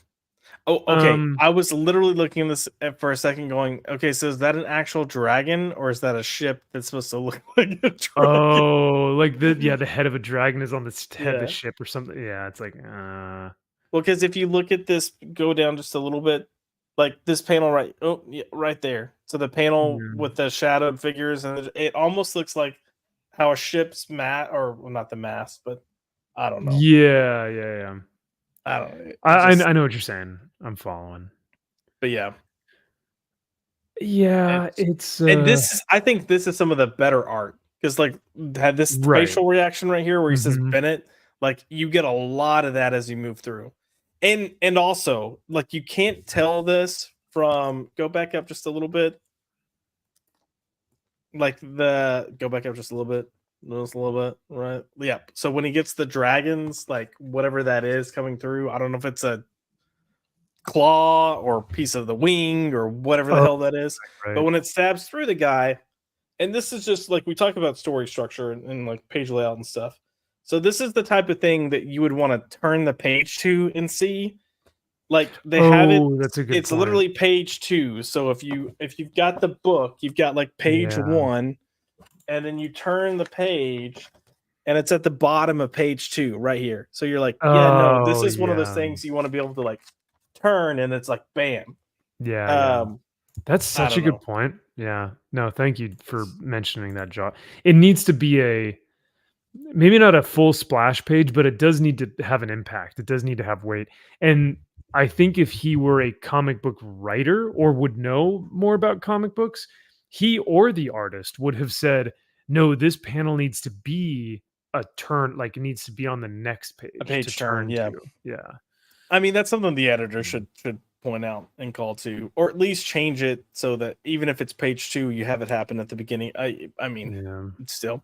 But yeah, like you're gonna start seeing the inconsistency of the art here, and it gets. So the premise here, that's not good. So the premise here is that this boy has killed a dragon. He gets knighted. The king says, "We need you to go across the northern lands or whatever, and we need you to fight against the demons, and you need to bring Christendom to the nations." And the boy says, "All right, I will. I'm a knight now, so I'm going to bring the word of the Lord to the nations, to these demons." And what they don't realize is that the demons are samurai. Samurai. Hey. Arigato, Mr. Roboto. Arigato. I think I'm turning Japanese. No, no. Kawasaki, Mitsubishi. That panel looks awful. This like it looks good. Oh man. Oh no. Oh. The other thing, and this is how bad the storytelling. Well, one, I'll say, like you might be looking at the art going, like it's not that bad, but if you read the dialogue with some of the art, like the tone does not match half the time. No. And the other thing that it doesn't do well is conveying the story through the art, because like they're like, oh, this guy slayed a dragon. It wasn't him. It was his brother that slayed the dragon. He just lived because he didn't get killed. So well, and that's the thing too. It's like that's a good point. I didn't know the difference between the two of them because the art was just like messy. Yeah. So I didn't even pick that up until later, and I was like, oh, wait a second. Yeah, you honestly can't tell. It's just I'm sorry that you picked this up. Oh, did you like this character? The big ass like Barda character type person? That's a handsome woman. That's one big ass woman. That's a big ass bitch. That's a Yeah, big no. bitch. This was such a letdown because I wanted to like this. Yeah. Like I saw this and I was like, dude, Knights versus Samurai, that's actually not a bad concept. Man, that's cool. Like it sounds cool. It Yeah. sounds like me as a 9-year-old would just be like, hell yeah, this sounds amazing. Now I will say, if you scroll to the end where it shows the samurai on like the last page, I Bro. thought that actually looked cool. They look sick here. Yeah. Yeah. Like the demon face, like that looks sick. Yeah. But yeah. But nope, not picking up issue 2 at all. no. But hey, you gave the issue 1 a try. You gave it a shot. Yeah. Look, if Rippa needs an artist, there you go, buddy. Nice. You know what? Maybe he needs a writer. Maybe he'll hire this actor guy. We picked up Hollywood's David Desmalchian, who you might recognize from The Dark Knight, Suicide Ant-Man. Squad. Yeah, Suicide Squad. And yeah. This was yeah, see, it's even got an 81, man. Like that's if it's an 81 on here, you know it's bad. Yep. Because no one gives anything lower than like a 90. Well, yeah, I think that'll do it then. Because I think that's all that's fit to print. Go pull those back up real quick. The comics, just 1 second. So what issue? I mean, if you weren't to look at it, yeah, Saga 69, and look how they're laid out. I was like, okay, I get it. That's funny. Okay, 69. You got it. Oh, yeah. I was like, come on. I've never even seen a single interior page from Saga. I haven't either, and apparently it was terrific. I know so many people that loved it. I'm gonna read it at some point. Yeah. But It's one of those books that I feel like you have to read at some point in your comic collecting career, but I've never even touched it. So well, I think that'll do it for this evening. Josh, my good friend, thank you for keeping me company tonight. We had a couple different cast member changes last minute. Yeah. So. I mean, listen, Max, when you're over here saying we're going to talk about my dick, of course I'm going to show up, you know. Why wouldn't I? Better hold my dick with 2 hands. 2 of them. He's a fierce, mean little effer. So, but yeah, maybe Sunday we'll talk more about. We'll maybe watch more of that Nerds for Harris. Nerds for Harris. Yeah. God, can you gotta choose love and not hate? If you wax your balls and you don't have testosterone like me. Yep. God, that was one of the worst things I've ever seen. Like, it was bad. It's like, tell me you have a mangina without telling me you have a mangina. And that one wasn't even surgically placed there. You Nope. just have it. Nope.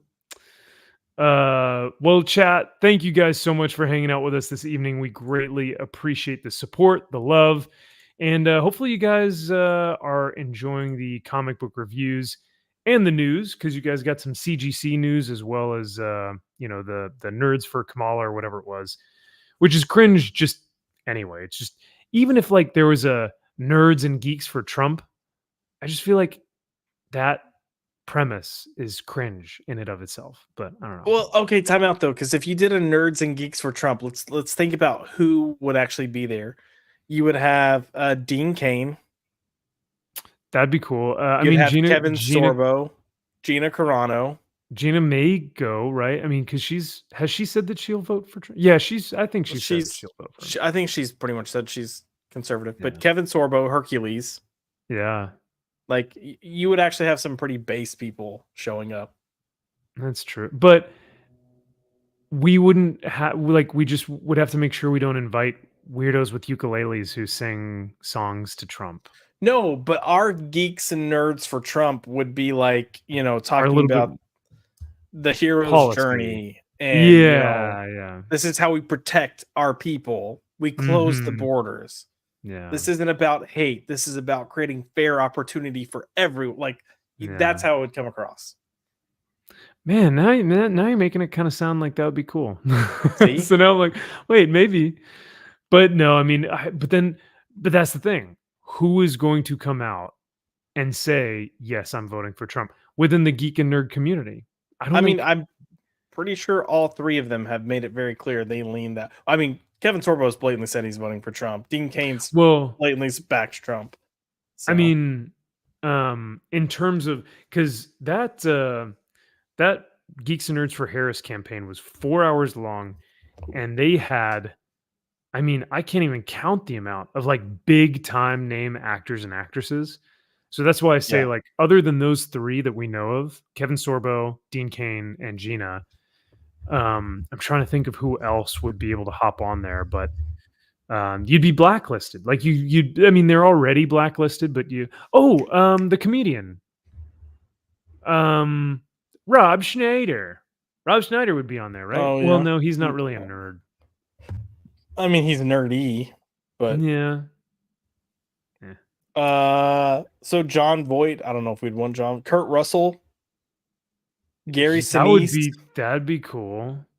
Who else? And is Kurt here? Russell's been in Marvel films, so we could say, yeah, he's a geek, right? He is a huge influence on pop culture. From Escape from LA, Snake Plissken, The Thing. Apparently, Freddie Prinze Jr. is a Republican. No, he is absolutely he is not. Freddie Prinze this- Jr. is not. He's on this list that's documenting people that have these are people that have publicly supported the Republican Party, but it's not necessarily saying when. Oh, Trump. Okay, yeah. So yeah, interesting. All right. Well, chat. Do you think we should have our own Republican Party here on Max's Man Cave? Sylvester Stallone. That'd be dope. But he's nerd or geek? I don't know. He's in Guardians of the Galaxy. Yeah. He's the head of the Ravagers. Just saying. I don't know. Why not? Oh my gosh. Yeah, that's right. Eh? Yeah. But they've got Luke Skywalker. And the guy from Star Trek. Yeah. Star Trek. Yeah. Jim Caviezel. We got Jesus. Actually, hang on a second. We got the man who's like single-handedly helping out with the whole human trafficking stuff. So yep. He was Judge Dredd in the 80s or in the 90s. Hell yeah. That's a good point. Hey, we'll take him. Has Arnold said he's voting for Trump? I mean, we know he's Republican, but no, he fucking said, I'll take all your freedoms in a heartbeat during the whole COVID nonsense. So I don't know if we can. Chris Pratt. Chris Pratt, that's true. Chris Pratt. Star-Lord himself. God, Star-Lord can you imagine? himself. Can you imagine all those blue-haired like yahoos just losing their mind because Chris Pratt's on screen and like, no, Star-Lord. How many views does the retard one have? 170,000 something. Okay, so if this one got to like a million views, they'd be losing their shit. Oh, could you imagine how cool that would be, though? That'd be great. I would love it. I would love it. Oh, man. And yeah, we just talk about the hero's journey the whole time. We just talk about like super heroics and all that good stuff. But all right. Well, I don't think we have anything else to talk about. I will say last thing to promote, everyone make sure to, in the description below, go hit on the Pop by Culture channel there. This Tuesday night, we're going to be reviewing Superman for all seasons. It'll be our book club that we're starting to do. We're starting it off with a banger, starting it off right. And so if you guys want to go read Superman for all seasons this weekend so that you can come to the book club with like comments, questions, all that good stuff. We're going to do it on Josh's channel. So go check that out on Tuesday evening. Be sure to check out Drew and Aaron's books over at TCM Press, which I'll also have in the description below. I think that's it. We got any other Neil Before Doomface is going to be coming out here pretty soon. We'll be able to share some links with you guys there. Mhm. But besides that, I think we should do it. Yeah, and just to tease Tuesday night a little more, like clearly Max is going to be there. Drew should be there as well. It looks like we've got Jim from Weird Science coming in for it. It looks like we've got Nice. Cannoli coming in because Cannoli's been on Cannoli's new to comics and he's been on this like binge read. That's So it looks right. like he's That's going to right. be potentially joining. So it looks like we got some fun people lined up and maybe a few more. But yeah, Dude, that sounds like a great panel. I love it. yeah. Oh no. What happened to Miracle Man? I'm getting called out in 4K. Oh no. Well, Yeah, you still have to read. You still have to read a Tom King book too. we still have to read. Yes, yeah, because you super chatted me to read a Tom Right. King book. That's right. So I need the rest of Miracle Man. We have to get Drew and Kyle back on together. And You're Kyle giving hasn't been Tom- here for like. You gave Tom Huh? King a thumbs up. I'm just letting you know. I gave Drew and Kyle a thumbs up. See, Sure. I saw Tom King, but that's okay. But Kyle hasn't been here in like 3 weeks. We miss you, man. We miss the man. We want him here. We need to get him here, and then that way we can finish Miracle Man, and then the Yeah. Tom King book. Maybe you can hop on here and do it with us. So Sure, whatever we decide. I think Drew had mentioned Omega Men, so that was the one that we needed to read from him. I think that's what Drew had mentioned. Let's do a Mega Man for Tom Okay. Tom King. All right, I'm I'm here for Kyle, it. come back. I'll give you a hug. I might Yeah, even grow up man. I might even grow up your butt as I hug you to make you feel special. Just a little That's bit. all. Just a little, you know. Yeah, he wasn't able to make it tonight. Bad Wi-Fi issues, and so he had to back out. But it's always a bummer because like he's our wild card. So like we love to have him on because we don't know if he's going to get the stream demonetized or not. But that's why he's here. So That's right. we love it. Yeah. All right, chat. Well, thank you again. You guys are great. Enjoy the rest of your evening. We'll see you Sunday night. But until then, stay safe. And we will talk to y'all soon. Stay blessed as well. And hopefully you guys enjoyed our reviews tonight. Like I said, we'll talk to y'all later. Take care.